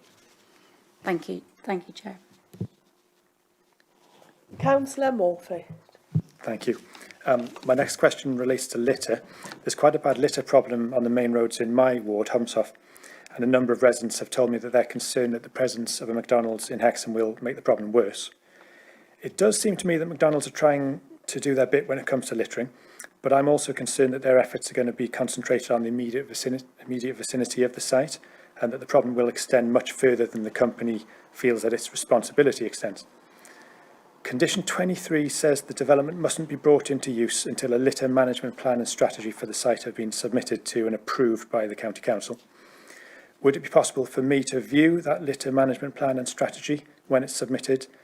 And what powers would the County Council have to rectify the situation if littering got worse as a result of the development? Chairman, just on that point, yeah, the condition that we have on the recommendation there is similar to one that's been used elsewhere, and certainly in the case of the same operator in Prudhoe, they have submitted a litter management plan that includes, provision for on-site litter management, but also things that we've mentioned in the report as well that have come directly from the applicant's planning, the McDonald's planning statement, which is to do with daily patrols, other initiatives. So the submission of that detail will be something that's available to view on public access. So we'll give consideration to that. It would be something generally that we would determine within the department, but it's certainly available to view when that application is received. But it is heartening to see that it is something that is within the supporting statement, that they are conscious of that as an issue around sites, and that there is a strategy for that. Chair, could I just add to that as well, which is, like we talked about the events management plan in the previous application, these are evolving documents, and Councillor, if it did become, and for any of you, if you felt that the littering of McDonald's did become a very specific issue in your wards, by all means, let us know. It's a conversation that we could pick up with the applicant, and we could look at other measures. But for the moment, what we're saying is the measures that are there in that plan are reasonable. Obviously, it's got to come in and be submitted and discharged fully, but we can take into account any further concerns once if the application is approved and the business operates. Okay. Thank you. Any other questions? Councillor Dale. Yes. Can I just ask, Neil, you might not be able to answer this one, but the Hexham neighbourhood plan, does it have anything about signage in it at all? Because from what I see, there seems to be a lot of different developments with different signs, etc. And it may be an opportunity for them to look and work together with everybody to get a design for the whole of the town, for all the signs. I mean, years ago at Tynedale, we tried to start that, but then, of course, we had LGR and went out of the window. But it is an opportunity because you've got all the industrial sites, you've got this new site, you've got all the other sites. It could be an opportunity for Hexham to get together and work with the planning department about what they could do about design for signs for the whole of the town. Chair, yeah, just on that point there, I mean, Hexham neighbourhood plan does have detail in there about shopfront designs and certainly within the conservation area as well. That's obviously an important in terms of how it affects buildings and those heritage assets. It's reference to the shopfront design guide as well. So that would always be taken into account by officers as part of any signage applications that we get for this or other signage applications within the town. I'll give you that one. Thank you. Any other questions? Councillor Morfitt. Thank you. I've got a fourth and final question relating to pedestrian and cycle access to the site. Many people have been calling for better pedestrian and cycle access since the development was first proposed. I understand that the possibility of creating such access via arches beneath Aylmouth Road has been investigated thoroughly and ruled out for structural and land ownership reasons. Is it true that the potential remains for a pedestrian and cycle route that crosses into Network Rail land to the north of the site and then follows the south side of the railway as far as the railway station, using the railway bridge itself to pass beneath Aylmouth Road? And if this is the case, could I ask the Council to actively engage in discussions with Network Rail and any other relevant stakeholders in order to maintain the possibility of improving pedestrian and cycle access to the site. Chair, just on that point, yeah, another good point, and something that was considered at the time of the larger hybrid application, and specific point raised by other parties as well in terms of accessibility and that connectivity with the town and other parts of the town. So in terms of the arches under Ailmouth Road that are accessed from within the bunker site itself, they would that wouldn't be a solution based upon the design of the access, the retaining wall structures required for the improvements and widening of Ailmouth Road.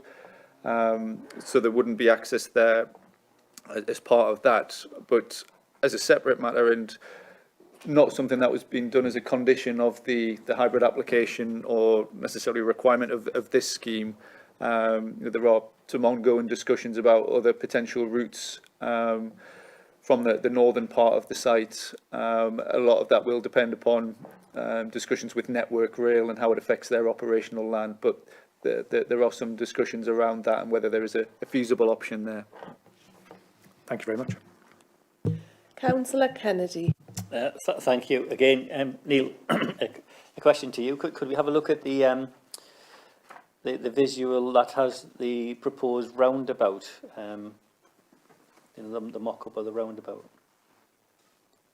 So I'm just concerned. I mean, you've seen in that previous slide, the actual physical footpath that takes you across the bridge, which is incredibly narrow, but that's just one of the constraints that we've had to live with for many times. But I'm just concerned that the distance between this photograph, which shows you the distance between the footpath to the bottom right, and then right across to the middle of the photograph. So basically anybody who was walking from the town, say to Tyne Green, would have to, and this is the only pavement, there is no other, that they would have to take, and it's quite a wide mouth, and obviously, as you know, there's going to be quite substantial traffic going in and out of there. Is there any way of having maybe a crossing, some sort of crossing point there? Chair, firstly, I'll make a point, and Michael might want to just come in with something as well on that. Just to be clear as well, so this access that is shown as part of this visual was part of the assessment of the larger hybrid application. So the access itself and the works to the listed wall was subject to the planning permission approved for the larger site and listed building consent for the works to the wall. So it's not necessarily a main issue for this particular application, because this will be accessed by the development that's taking place at the moment under that consented scheme. As Michael said, the road widening and the roundabout is still going through the technical approval process, and that will include details of those crossings and making sure that it's up to the standard that's required. Yeah, I'd further to that. That's an artist's impression. Yeah. It's not the technical drawings that you'd expect for the works to be undertaken. It is going through the full technical approval process, and as part of that, there's a road safety audit undertaken on to ensure that such things as the technical side stuff and also complying with the Equality Act as well for pedestrian use across that. Thank you. And Chair, could I ask a supplementary? Yes. Thank you, Chair. Could I just ask, is there a pavement? I'm really unclear whether there's a pavement. Is there a pavement going to be taking you down into that site? So if anybody, say, was walking to any of the facilities down there, that is a pavement going, down into that site. Yeah, Chair, on that. Yeah, again, it's more of a visual. This taken from the previous application and the heritage statement for the current application in terms of an indication of the type of arrangement and the scale of the buildings in the context of the townscape. But yeah, there would be a footpath down into the site there. What we were keen to see as part of the previous scheme as well was obviously there's a substantial impact on the listed wall that's there and the rebuilding of that. So as part of the previous application, we secured further stone, reuse of the existing stonework down into the site, but that would be part of the footpath connection from Aylmouth Road. Can't necessarily see it as part of that plan, that visual there, but just where the wall is, that would be the route and pedestrian connection down into the site. Thank you. Thank you. Thank you, Chair. Okay, so do we have a proposer for this application?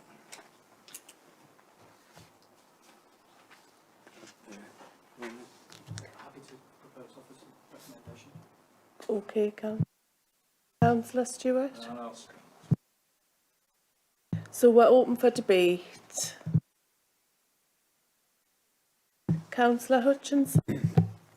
To me, in a way, I don't think there's any reason we can refuse this. The McDonald's have been trying to get into Hexham for a long time now, and the original site that they were trying to get into was, to me, in my mind, was not good at all. It was more or less in the centre, well, went with car park.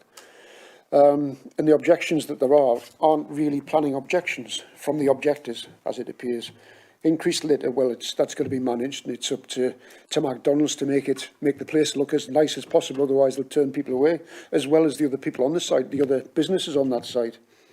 Increased traffic on Aylmouth Road. It's a mess anyway. I can't see it be any worse than it can get. Well, it will be more cars eventually.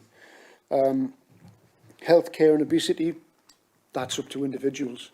If they want to take their kids and make them obese, that's up to them. Impact on other outlets, it's healthy competition. I don't think there would, well, there'll be no impact. And signage, well, we've got to deal with that eventually at some stage. Speaking about the crossing on the road that Councillor Kennedy was mentioning, I wouldn't like to see a zebra crossing or traffic lights on there, because that would hold up the whole roundabout, the whole of Aylmouth Road. If there was some form of island in the middle, as it appears on there, somewhere where people, when they're crossing, can go into the middle and be safe and cross at the right time. But lights or a crossing on there would bung the roundabout up totally. So I think I'd support the application. It looks as if they've done the homework at last. And, well, I think the nearest McDonald's is Newcastle, and people have wanted one for a long time. Not that I'm not a fan of McDonald's, actually. Thank you.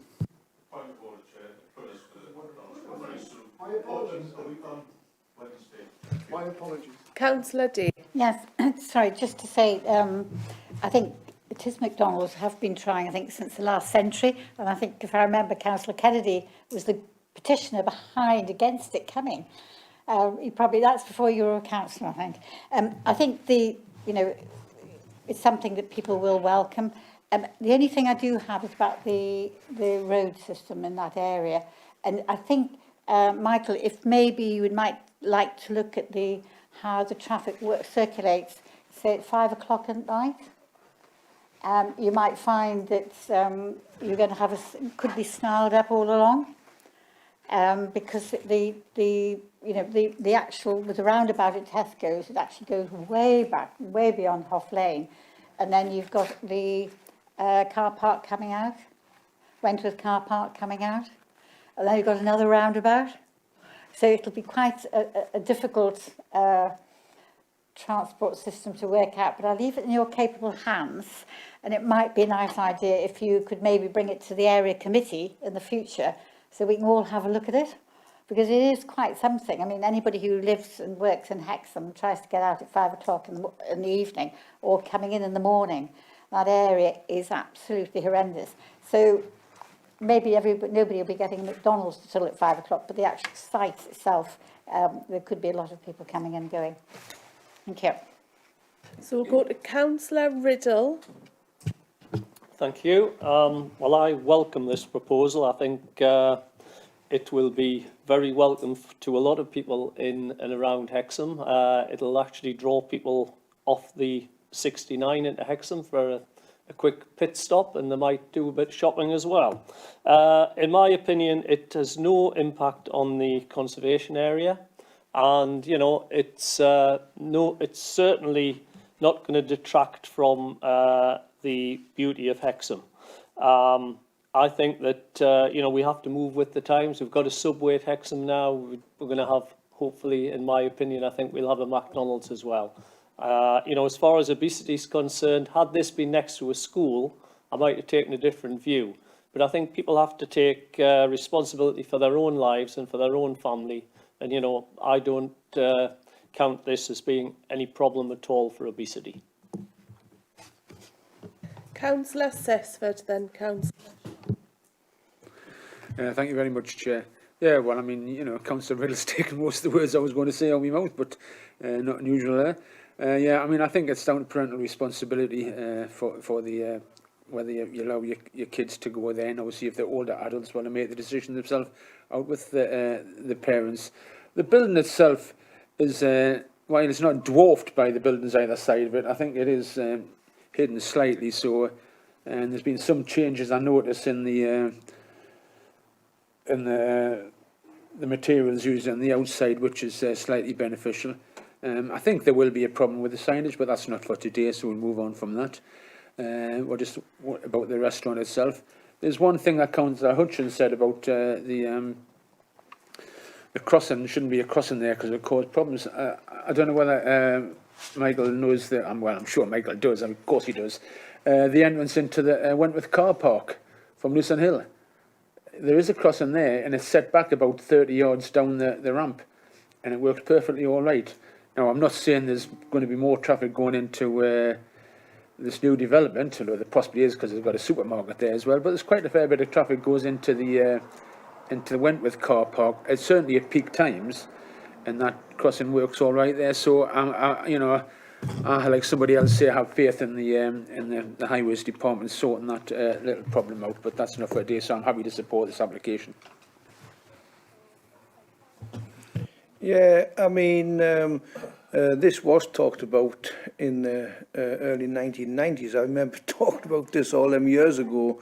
And I'm pleased at last the application has come in, because I think that it's a good application and it's definitely going to help Hexham, and I totally support it.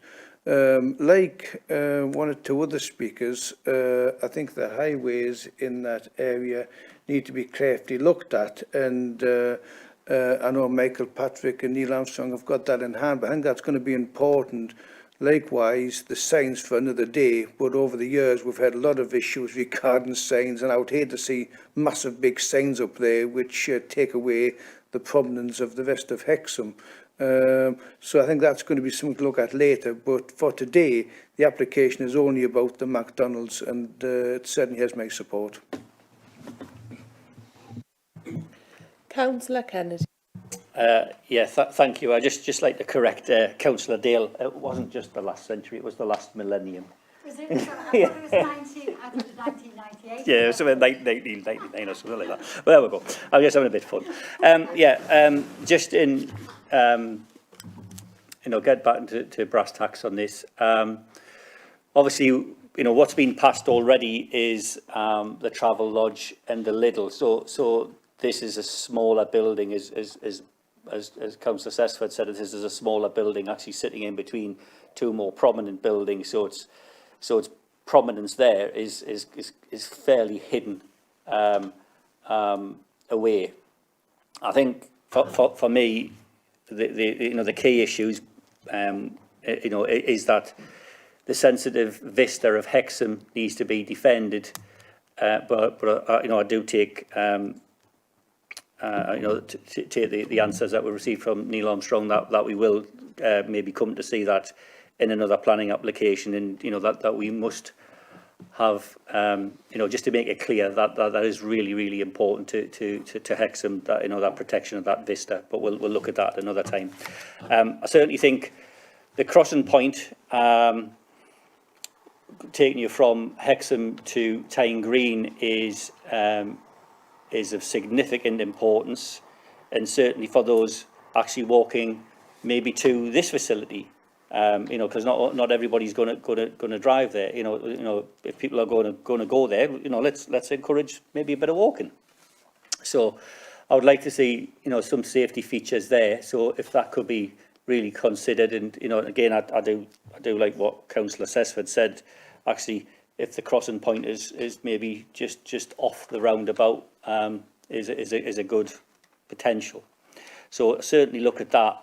The littering, yeah, that's going to be the thing that most people in Hexham are going to be worried about is the littering. For whatever reason, I've never really understood why McDonald's just generates so much packaging, but that's just our business model, and that packaging ends up all over the place. And hopefully, I do hope that they have a good litter arrangement and plenty of bins and everything else. I mean, one thing I'm concerned about, and it has been brought to my attention, is actually the light intrusion from that whole site. You're going to have like McDonald's there, and it has a lot of glass there, but obviously at night that there's going to be light bleed through there, but also from the lighting in the car park and that whole site is can we manage that as best we can? Because again, that's going to interrupt the vista, and I'm also conscious that we aren't too far away from a dark skies facility in the Northumberland parks. Can I just come back on that? I think maybe there's a question in there as well, but just to clarify on that, yeah, as part of the main application as well, there is a lighting condition for any external lighting, including to the buildings, and again, we've attached the same kind of condition to this application as well in the event it was approved. So that would be any external lighting and any supporting structures, but again, conscious of those views in there. Might be worth just mentioning as well, just certainly a lot of issues around the access, and that was obviously a key issue for the main hybrid application as well. So just to be clear on that, it's those works have been consented. So what we have at the minute is details submitted under a discharge of condition for that main application, for the larger application, which are going through the technical approval. So once that's agreed, that will discharge the planning condition of the hybrid application. And just also a point on the littering. Obviously, there is that condition on there as well, but should have probably mentioned it before as well. But littering is also something covered under separate legislation as well, the environmental protection. So there's, I think we've touched on it in the report. It's one of those things. We've got a condition on there which will hopefully address some of the points, but a lot of it is down to an individual and behaviours. But there is the separate legislation to cover that as well. Thank you, Chair. So we'll move on to a vote. I'll ask Neil Masson what we are voting for. Thank you, Chair. The proposal is that this application be granted subject to the conditions in the report. All of those in favour, please indicate.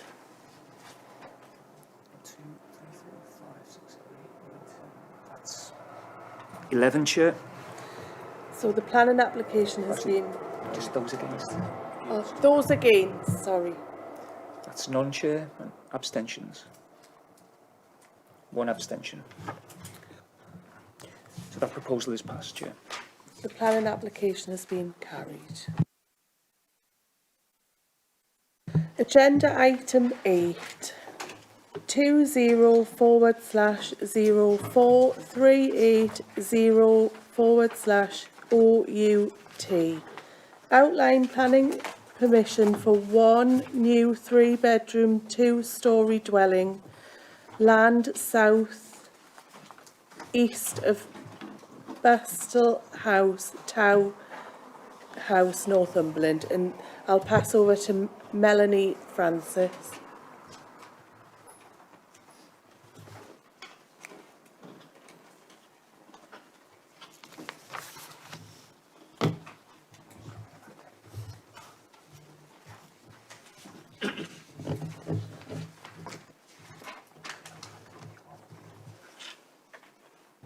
Thank you, Chair.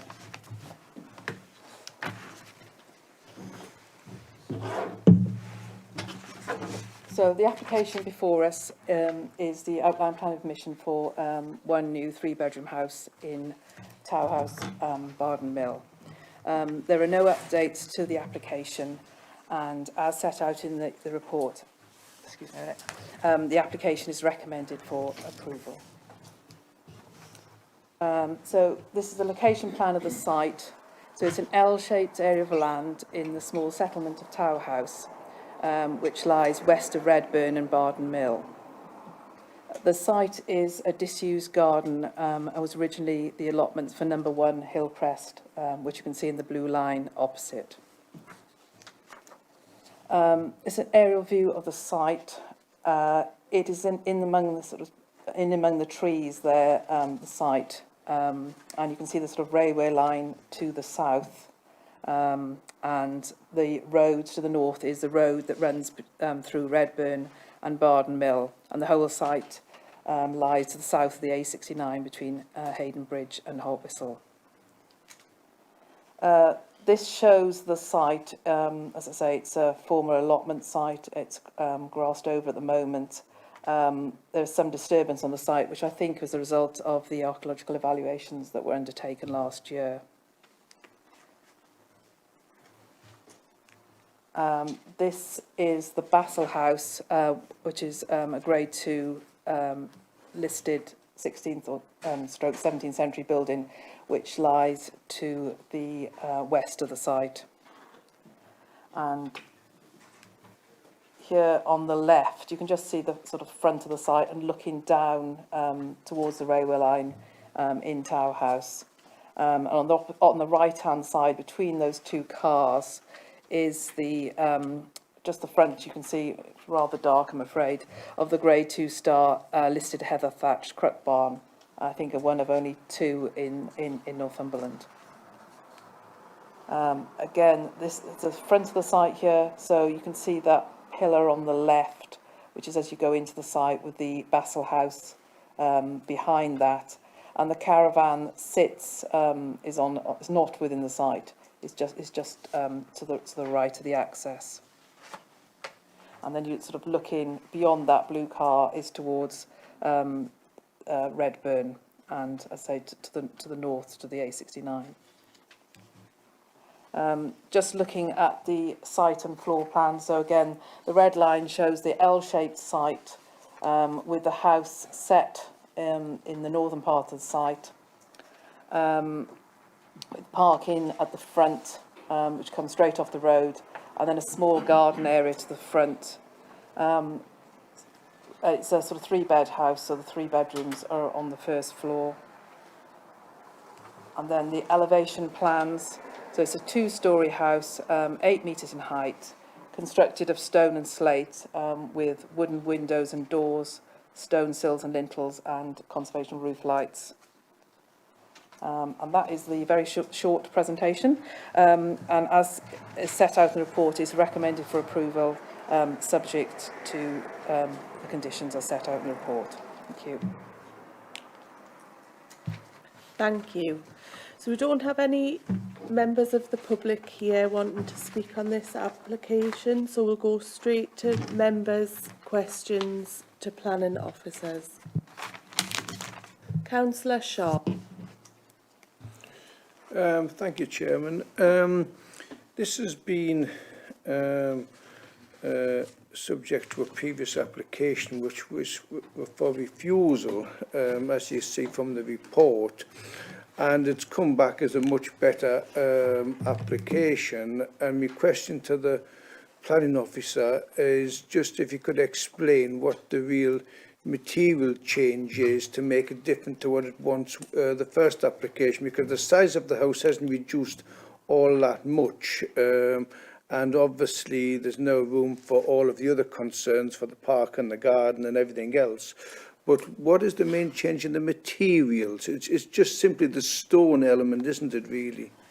Yes, the first application that came in, it had a 2-storey side extension, so that's been reduced to single-storey, so it's now more in proportion with the main house.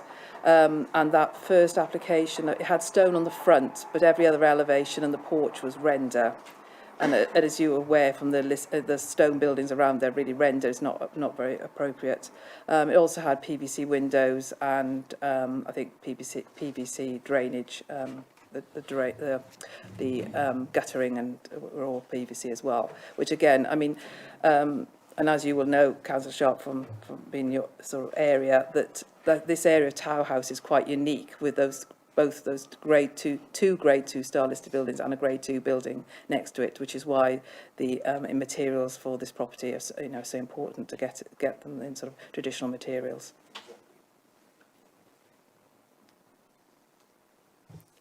Any other questions?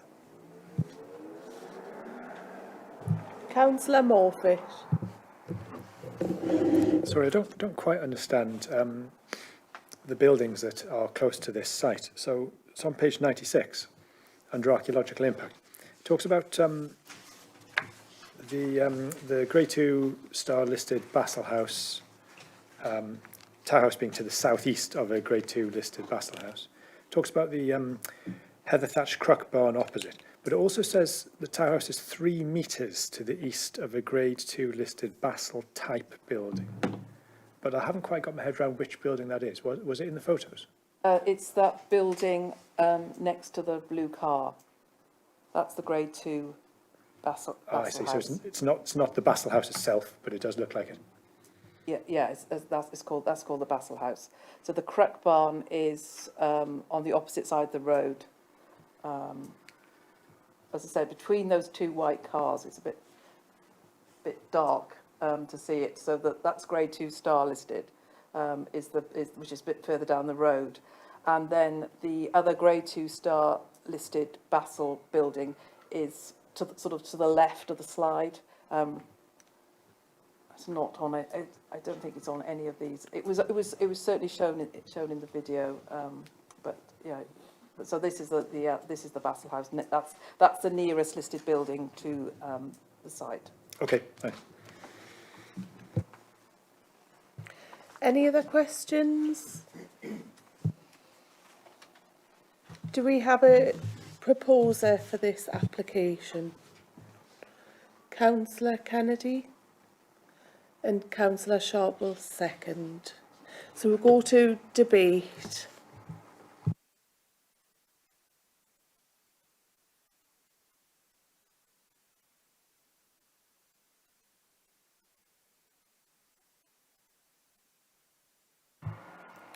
Does anybody want to start a debate on this application?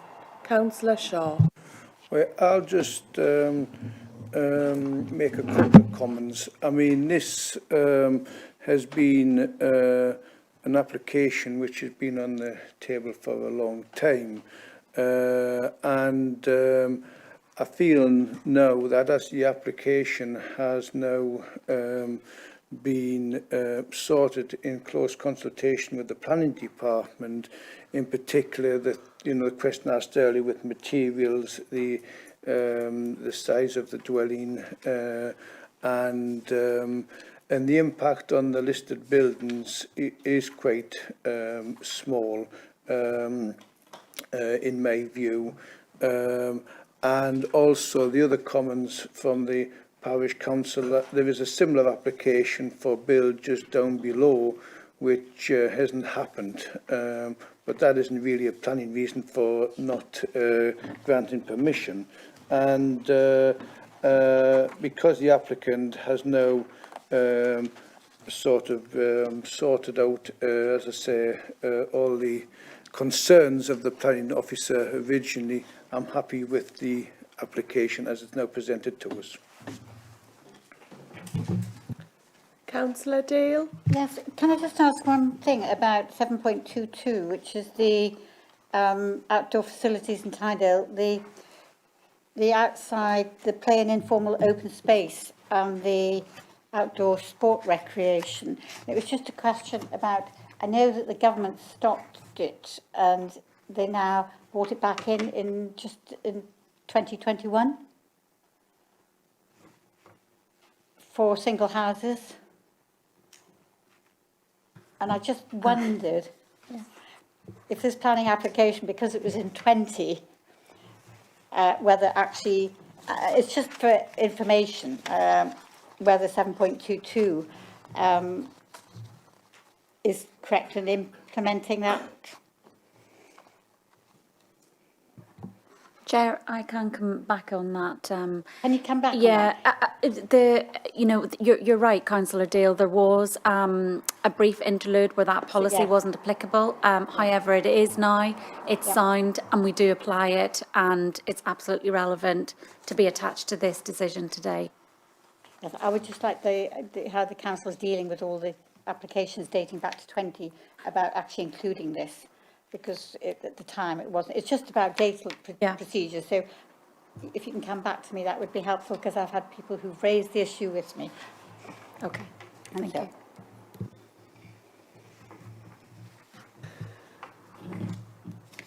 So we'll go to a vote. I'll ask Neil Masson what we're voting for today. Thank you, Chair. The proposal is that the application be granted, and this is subject to conditions and a Section 106 agreement as set out in the report. All those in favour, please indicate. That's unanimous, Chair. So the planning application has been carried.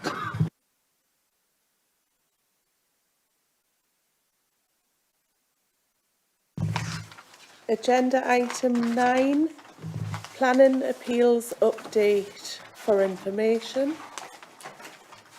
Do I read it now? Unless there's any questions, Chair, it's just to be noted.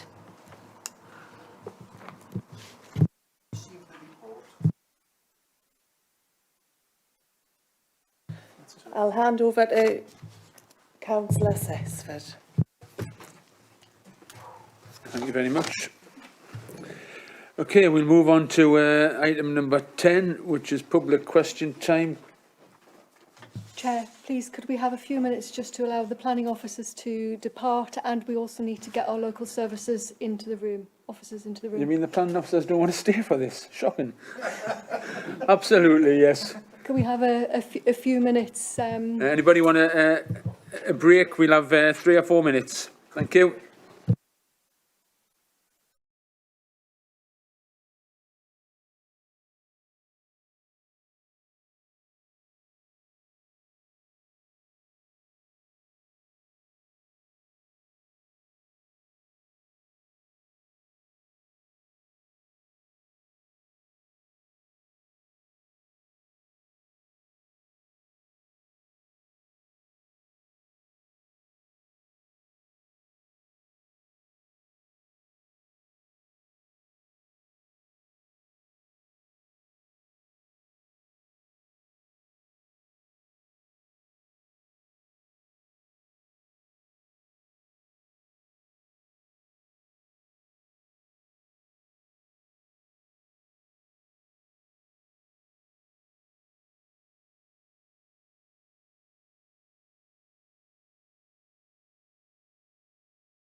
Thank you. Right, folks, we're back on again now, so we'll go to item number 10, which is public question time. Have we had any questions, Nicola? Chair, we have no questions, thank you. Very good. We'll in that case move on to item number 11, which is to receive any new petitions. Do we have any new petitions? Or any petitions at all to look at? We don't for this committee. There is an ongoing electronic petition in respect of Wylam, and we're hoping that'll be closed and a report presented to September's meeting, hopefully. Okay, thanks for that. In that case, we'll move on to item 12, which are local services issues.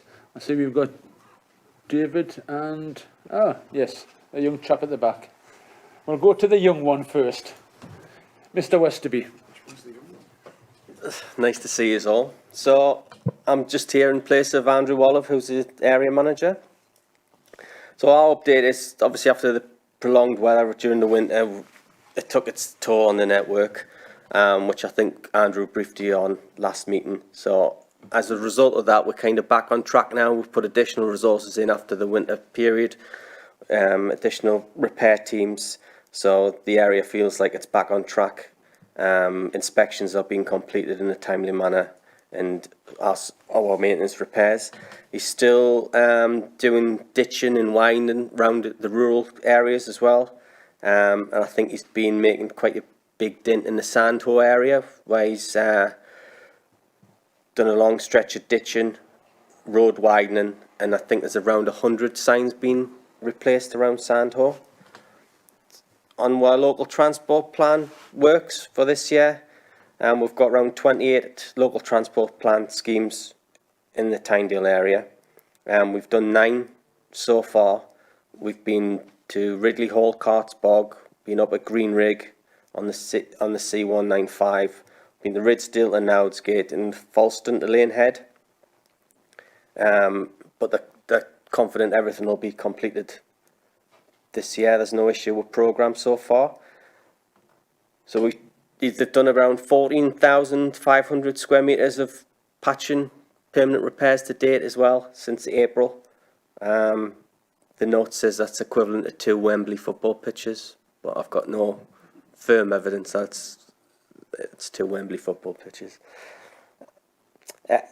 Coming up in the programme will be around Hagbank, Prudder, will be around Chollington to Walk, we'll be up on the C273 in Broomley, and we'll be on the C322 to Whitfield to Plenmella. That's just a few of the schemes that will be up and coming in the next couple of months. On the surface dressing, that's also started, so we've been making waves and developing the surface dressing programme.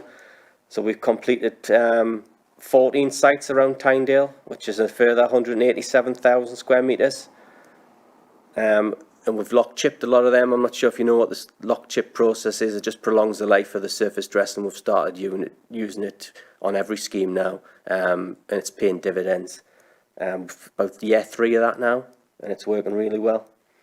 The member schemes are all ongoing, and they're all programmed into what we've got knowledge of. And just from me, lastly, for the team efforts during the winter and COVID and everything, I think the Tynedale teams performed exceptionally well. And microsurfacing's also started.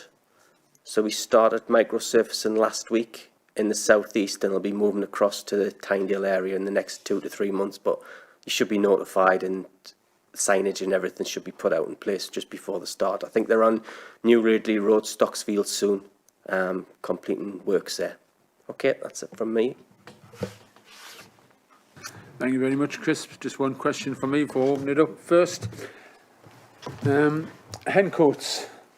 It was delayed, but it's been delayed for quite a while for obvious reasons because of the work on the roundabout at the A69 there. Do we have any idea when Hencoats might be pencilled in again, along with the ones just off it? So you've got Allendale Road and Causey Hill. I haven't got that, Chair, but I'll get it for you tomorrow. Yes, please. Thank you very much. Anyone? Councillor Stewart. Thank you. Hey, Chris, talking about Wellingwoods Road, Hagbank, commonly known as. great the work's been done there, and it's a important route for in and out of Prudhoe. What about the hedges? I'd say because they are overhanging. So I don't know, David, would you be working alongside the highways teams to sort the hedges out and the long grass? The grass verges we would cut. Hedges generally are owned by the adjacent landowner, so hedges would be the responsibility of the adjacent landowner. Chris's team have a standard letter that they send out to those landowners, so we'd need to have a look and see what's going on there and where responsibilities lie. A nice new shiny surface there, so it'd be good if we could get the hedges cut back by somebody, presumably the landowners there at the same time. Chris, if I may, Chair, Castlefields Drive promised that the 20-mile-an-hour speed limit would have been in there at the start of this year. Do you know where it is? Apart from, I know where it is physically, but do you know where it is in the plan to get done? I keep on asking. I can have a look now and give you an answer at the end of the meeting. If not, I'll get you something tomorrow for that one. Right, I have been asking several times, not you, sir. What is it, 20-mile-an-hour project? Yeah. On local transport plan? Assisted by the members' allowance as well, yeah. Right, okay. Yeah, I'll look at that. Thank you, Chair. Thank you. Councillor Oliver. Just a quick thank you to Chris's team, and thank you for the work that you've been doing up in Santo, and also the surfacing on the Crofts estate and all the pavements in Corbridge. Just a point on that. That work started. All the pre-prep work was done before Christmas, and then obviously the final top surface can't be done over the winter period, and that caused quite a lot of confusion and complaints. People thinking that was the job done when obviously it wasn't. And I was able to get that across to people, and Andy came back to me very quickly and explained that. But I just wonder whether in future, and I can understand why you start that work before Christmas, because you can do that basic work whilst the weather's bad, but you can't do the final bit, and you're getting ahead that way. So is there a way of sort of, maybe we can communicate that, or at least let the local member know, so we can get the message out proactively rather than waiting for the complaints to come in? Yeah, I'm doing some work at the moment, predominantly around microsurfacing and better comms to residents and councillors just on the process itself, because it is a little bit confusing, and it's an embedment process, and it improves over time, and it's kind of not recognised out there. So we've been working with the supplier who's got the contract for us on better comms. So the comms team should be putting links out there on social media posts so people can link videos, but also the letter drop that residents will have further information on there, so residents are aware of the process, what it does, and how and why we do it. Yeah, I agree. We've been working on that. Stage, so they got it. The pre-work wasn't a lot of pre. It was just basically filling some holes, and they didn't understand what was going on then. And I'd been saying, oh, it's all going to get done, and they thought that was it. It was, but yeah, that's great. Thank you very much. It's one of those tricky situations, isn't it, with weather-dependent processes. So we've got a window of opportunity, and we'll try and exploit it in the best we can. But if we do that treatment in the winter, it gives the new material we'll put in time to oxidise. So when you put a new bitumen coat on or a new material, it doesn't suck. It's like a sponge. If we did it this week, ready for next week, it just sucks all the new material in, and that's where you get failures. So we tend to try and do that pre-work. But yeah, I agree with the comms side of things. Yeah, that's great. Thank you. Thank you. Councillor Riddle.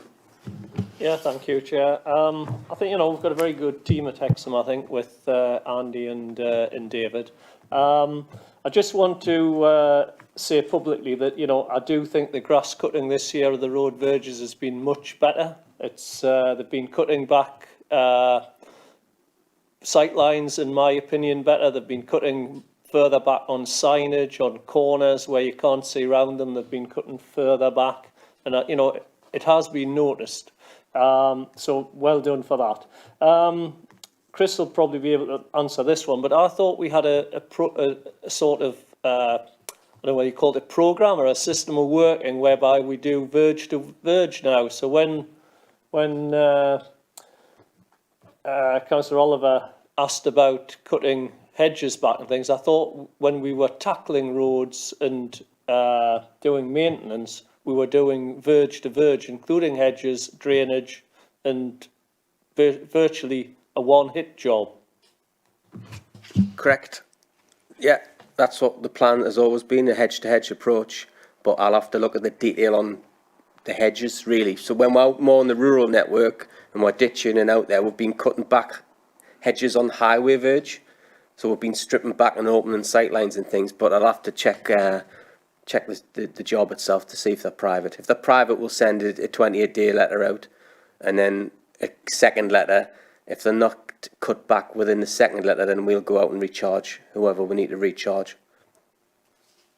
Can I just come back on that, Chair? Because, you know, there lies a bit of a problem in that we've got a certain window when we can cut hedges because of birds nesting, etc. And, you know, I get lots of complaints in my ward from timber operators that driving big wagons. You know, the mirrors are £400, £500, these heated mirrors. And if they clatter them on branches when they meet people, you know, it's expensive. That's quite apart from the inconvenience and safety issues with, you know, car drivers and all the rest. So, you know, I do think that we need to be a bit harder on some of these private individuals that won't cut the hedges back. And, you know, I don't know if we can shorten that period, Chris, but personally, I think 28 days is, you know, if they haven't done it in 28 days, they should be told they've got to do it in 14, not another 28.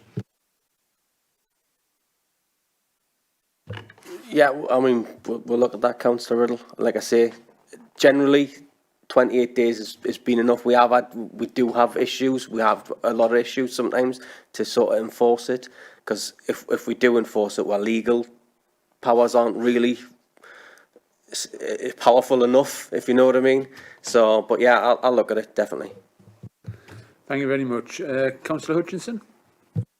Thank you, Chairman. Chris, the 20 mile an hour conversation you had there before triggered me to think of another one. Hurdlebank School, is that in the scheme for 20 mile an hour? I'll have a look and tell you. I'm not sure. I'm not sure. If I knew the entire LTP, I wouldn't be sitting here. But I'll have a look at it and I'll get an answer back to you later on. There are real highways issues there. It's just a small school. There's only, I think, 26 pupils in it, but it's a special needs school. Right. And as usual on drop-off and pick-up times, there's loads of cars. When I say loads of cars, because they're special needs children, that they're brought by taxi or by carers, and there's not a real big car park to drop off. And there's been occasions when cars are reversing out onto the road, and it's on a long sweeping corner, so it's very dangerous. Not that people will stick to 20 mile an hour, but at least it'll give them a warning. And was it for this year? This financial 21, 22. I have no idea. I don't know if it was in the scheme. I'll find out. I'll let you know. Thanks. Thank you very much, Chris. It's obviously very hard covering for Andy all of the amount of holidays he has, but never mind. Right, local services. David, thank you. Oh, sorry, there's another hand just gone up there. Councillor Riddle. It's my understanding as portfolio holder that the 20 mile an hour zones outside schools is going to be rolled out this year as a priority. So, you know, I'm hoping we're going to get as many done as possible this year. Thank you very much. You want to come back on that, Councillor Hutchinson? Yeah, I just had the line work done at Whitfield School.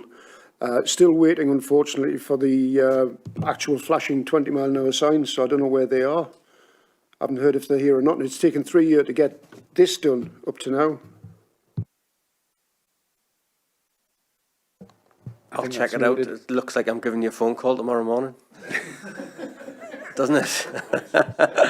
I'll give you a ring in the morning. I'll get you the answers. Okay, thanks, Chris. David, any questions to David? Oh, sorry, you can say your bit first, David, sorry. Thank you, Chair. So just on the waste service then, residual and recycling waste collection continue to perform well. The garden waste service has been stretched several times this season by its nature. The tonnages that we pick up on that route can fluctuate massively. So, you know, the sort of growing conditions we've had at times so far this season have led to some very heavy tonnages. But other than one or two occasions where we've had to return the following day, we've been keeping on top of that. And that's with an extra 300 customers for that service in the Tynedale area from what we had last year. So that's up to about 7,300 customers at present on the garden waste service, which admittedly does not serve every property in the Tynedale area. It is one route that carries out a fortnightly collection, and I think perhaps Councillor Waddle, there was somebody on from Bywell, yeah, who was questioning that, but that isn't an area we go to at the moment. But I think my colleague Adam had sent an explanation of that it's kind of bursting at the seams at the moment, and we pretty much have covered all of the major settlements, and we've got to sort of weigh up the return we get for what tonnages we get and the mileage that the wagon's doing and things like that. But that's not to say that we don't review at the end of every year, which we do, you know, where the route goes and how it's performed. The glass trial is ongoing. That's in the east end of Hexham at the moment. That's one of 5 sites across the county where we're trialling curbside collection of glass from 140 litre wheelie bins. There's been a questionnaire sent out to participants within that scheme, of which I think there are around about 5,000. So we've got about 600 and odd responses back.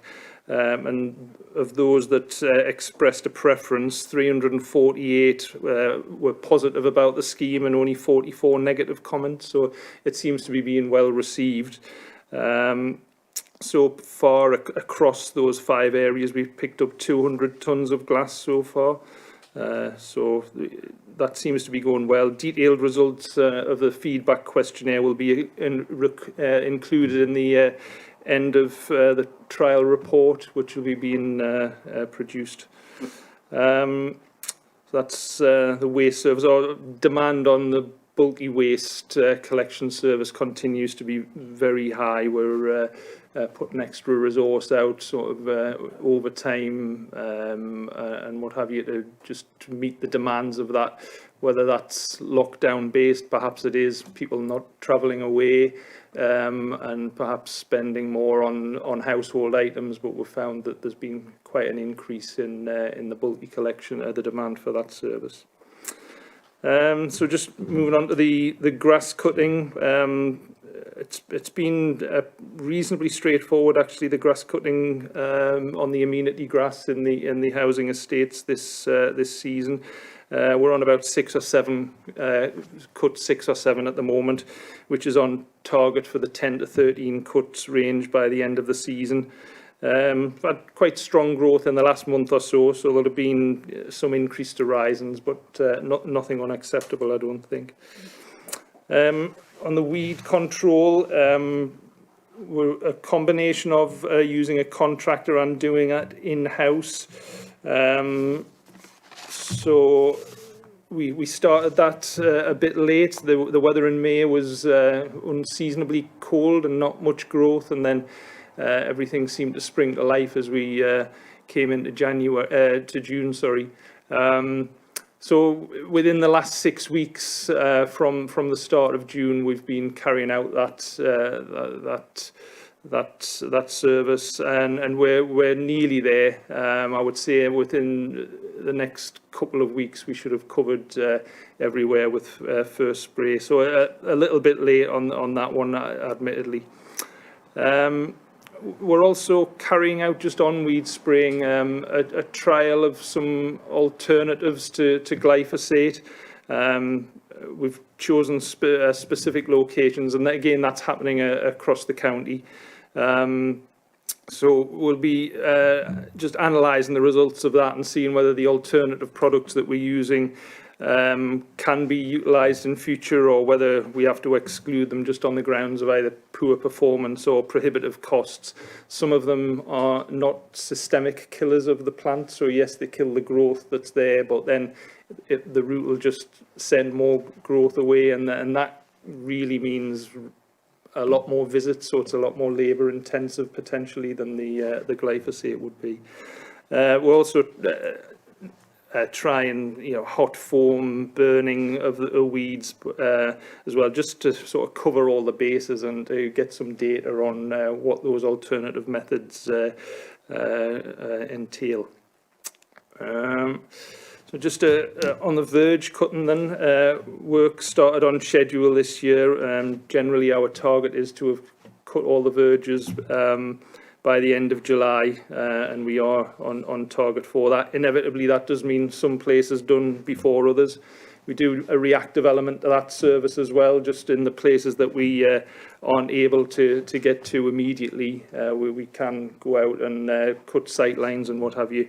And what we tend to try and do also, other than on the A696 and A68, is work our way from the lower lands up to the higher lands. So like the valley, the Tyne Valley would be the sort of first priority, and then moving later on in the programme to like the upper South Tyne and upper North Tyne and Allendale areas.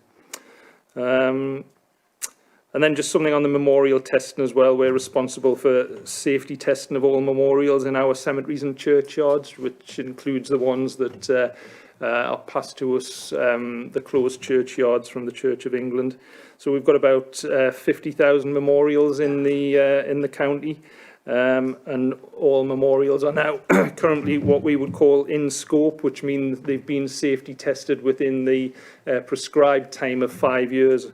And we've managed to find some efficiencies in the way we're doing those inspections to decrease that 5-year cycle to a 4-year cycle. So that just ensures the churchyards are safe for visitors. That's about it, I think. Thank you very much. If I just take up a couple of trials you mentioned there before, the glass trial. You said there would be a report coming out. Sorry, did you actually say when you expect this out? Because I remember asking Paul Jones a while ago, and he said it would be coming out round about now, but you might know different. Yeah, well, I don't think it's ready now. I must admit, I'm not writing that report. We're feeding in information from the areas, so I'd have to find out when that's due. So I'll do that.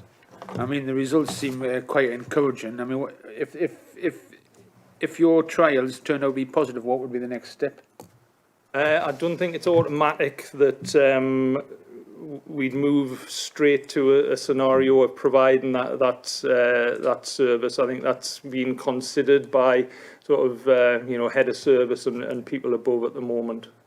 Yeah, well, there'd obviously be cost implications as well involved. There is, doing it throughout the county. Another thing I found quite interesting, you mentioned about the weed control, and you're doing a trial on alternative methods of doing the weeds there. I mean, a couple of things on this. I mean, I tried it a while back and researched it online and came up with a non-glyphosate weed treatment. I think it was vinegar based actually. I think that's what it said on the internet when I looked it up. And it is right. I found what you found, which they did the trick there and then, but then came back quite quickly. Yeah. And I mean, very quickly actually. But so it'd be interesting if you find something that's better than that, but obviously not glyphosate, which is the thing that's causing the problems. I mean, do you still use a dye to target the leaf? No, we haven't been using that. We decided not to add it during the pandemic last year. Some residents expressed concern about the use of glyphosate, and I was seeing that we were sort of bringing more attention to that and causing perhaps a little more concern amongst people than was necessary. That was a senior management decision to just stop the use of that. Okay, thanks for that, David. Councillor Oliver. Thank you, Chair. Just a point. I think I'm sure when we had the scrutiny chairs meeting this morning, we were talking about there's a report coming shortly on the glass recycling. So I think I have a feeling it was going to come in August, and maybe it's been put back to September. Sorry, can I just interrupt there? Unfortunately, once person speaking, everyone has to switch the mic off, otherwise you can't. Oh, okay, right. Did you hear that though? I think it's imminent. I think, yeah. Just another point. Just thank you. The stuff that you've been doing in terms of addressing the well, not addressing, but changing the cut plan for some of the verges to allow the wildflowers to grow. Certainly, I've had quite a lot of people contact me in my ward about that, and you know, the road between the roundabout into the village is being left. Not to everybody's taste. Some people would rather it was sort of mowed flat, but I think there is an increasing number of people, or there are an increasing number of people that would prefer to let it grow. And then see the wildflowers grow and then have later cuts. And you know, I mean, I noticed driving yesterday back into the village, you know, that the cut lines are quite obvious. You've got some flowers, lots of flowers, and then the sight lines are fine. So that really is appreciated. And but the question is just in terms of actually engaging with officers on that, in terms of other roads. Who's the best person to contact? Me initially on that. Yeah, we do try and accommodate that. It logistically is less efficient than going around and just doing everywhere when you've got a tractor in the area. It does mean return trips for a vehicle. But you know, we're also aware that people have concerns about that and desires for what those verges functions are. But we've also got to bear in mind as well that there are other reasons why those strips are cut back for pedestrian safety. So, you know, for, you know, that we're not encroaching, that we're not getting vegetation flopping onto the road and narrowing carriageways and what have you. So we've still got those elements to consider, but where we can, certainly we're trying to accommodate those requests.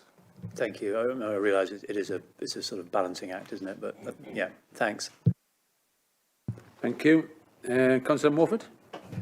Could I just ask, when you let the grass grow for the benefits of biodiversity, when you cut it, do you remove the cuttings or not?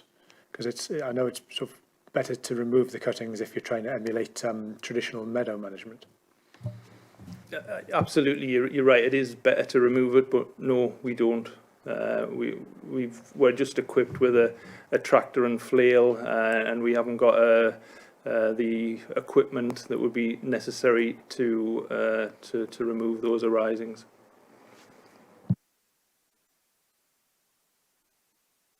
Any more questions? Councillor Sharp?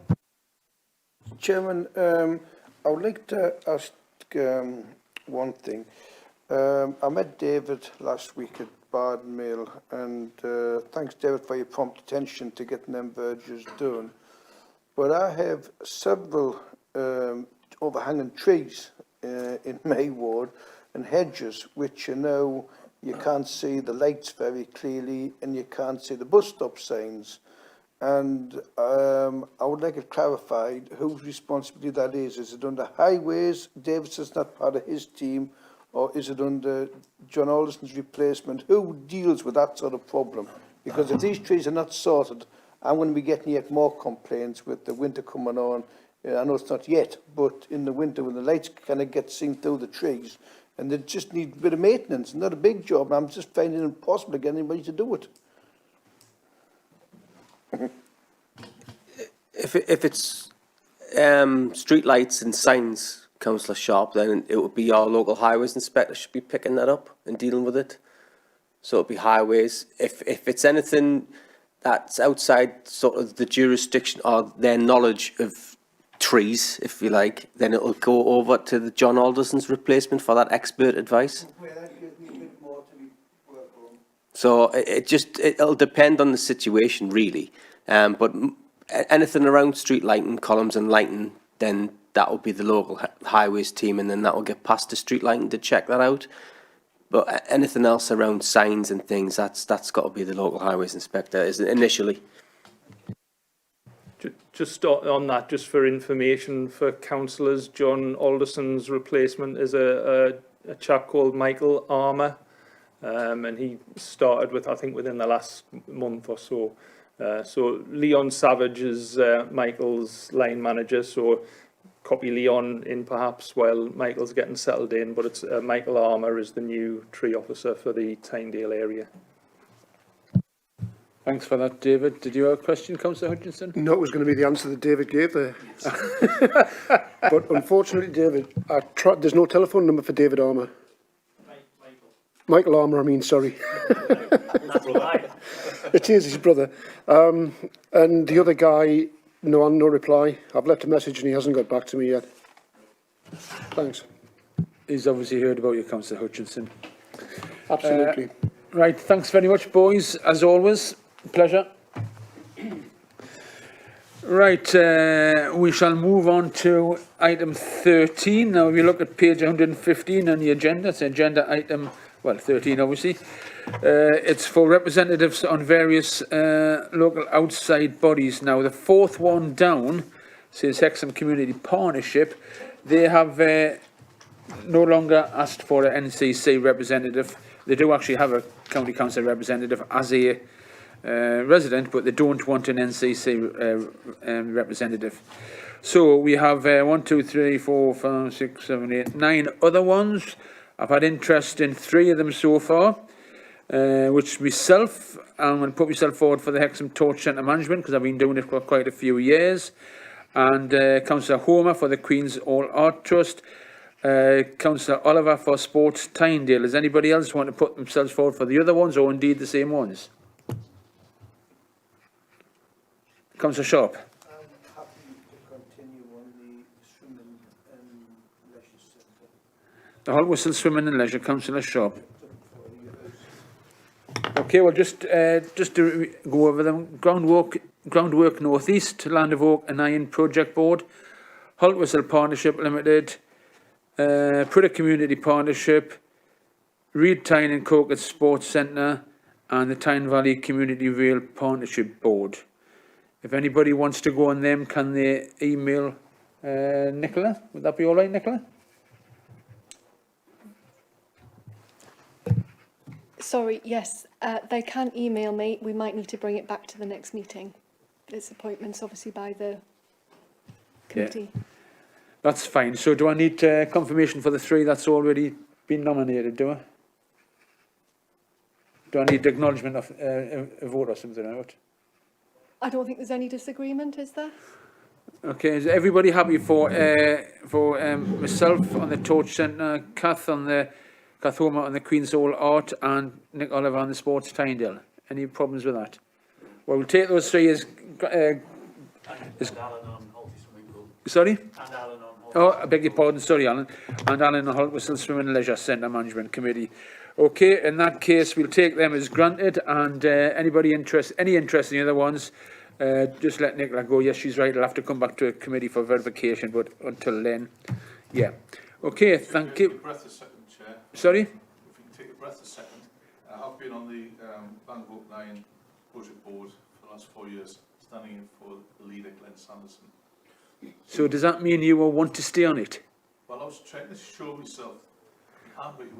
Well, because you're slouched in your chair and you're hiding behind Councillor Oliver, you weren't seen. Councillor Hutchinson. Well, I was looking at him first. Right, no, okay, so we'll put you on that one, then that long title you just said. Unless anybody else really doesn't want Gordon on, which is, I'll be quite happy to agree with. Okay. Number 14, this is for information only. It's a members' local scheme progress report. You all, well, I get them through email. I assume you all get them through email. If there's any problems, get in touch with the relevant people, but it's there for information. Now, the local area council work programme, I always ask if people have any, members, have any suggestions for the agenda. Please let me know and I'll take them to the next chairs meeting. Well, I'll come back to Councillor Kenny. I've just got a couple of things that are already on, because it's pointless if I read them and then you say double it up. And we already have certain suggestions which came from the last chairs meeting, which will be added to future LAC meetings, which are to do with youth service provision, enhanced services with town and parish councils, off-street electric vehicle charging points, cycle and walking board, and enforcement. So, everybody happy for them to go forward into a future meeting? Yeah. Just 2 seconds. I'll go to Councillor Kennedy first. Sorry. Councillor. Thank you, Chair. I understand that the police commissioner is attending some other local area committees. Is that right? And if so, could we extend an invitation to police commissioner to come to the Tynedale one? I think we can extend an invitation to the PCC whether they're going to somewhere else or not. So I shall put that forward. Thank you. Councillor Hutchinson. When you mentioned enforcement there, what sort of enforcement were you talking about? There's planning, licensing, hedge cutting, lots of enforcements? That is a very good point. I took it to be planning enforcement. Do you know anything more than that? I'll ask for clarification on that, but I'm assuming it's to do with planning enforcement because they're the ones we always get seem to get a lot more complaints about. So I'll check, or somebody will, what exactly enforcement that is. But I think it's planning. I was at the meeting as well. I should remember, but I can't.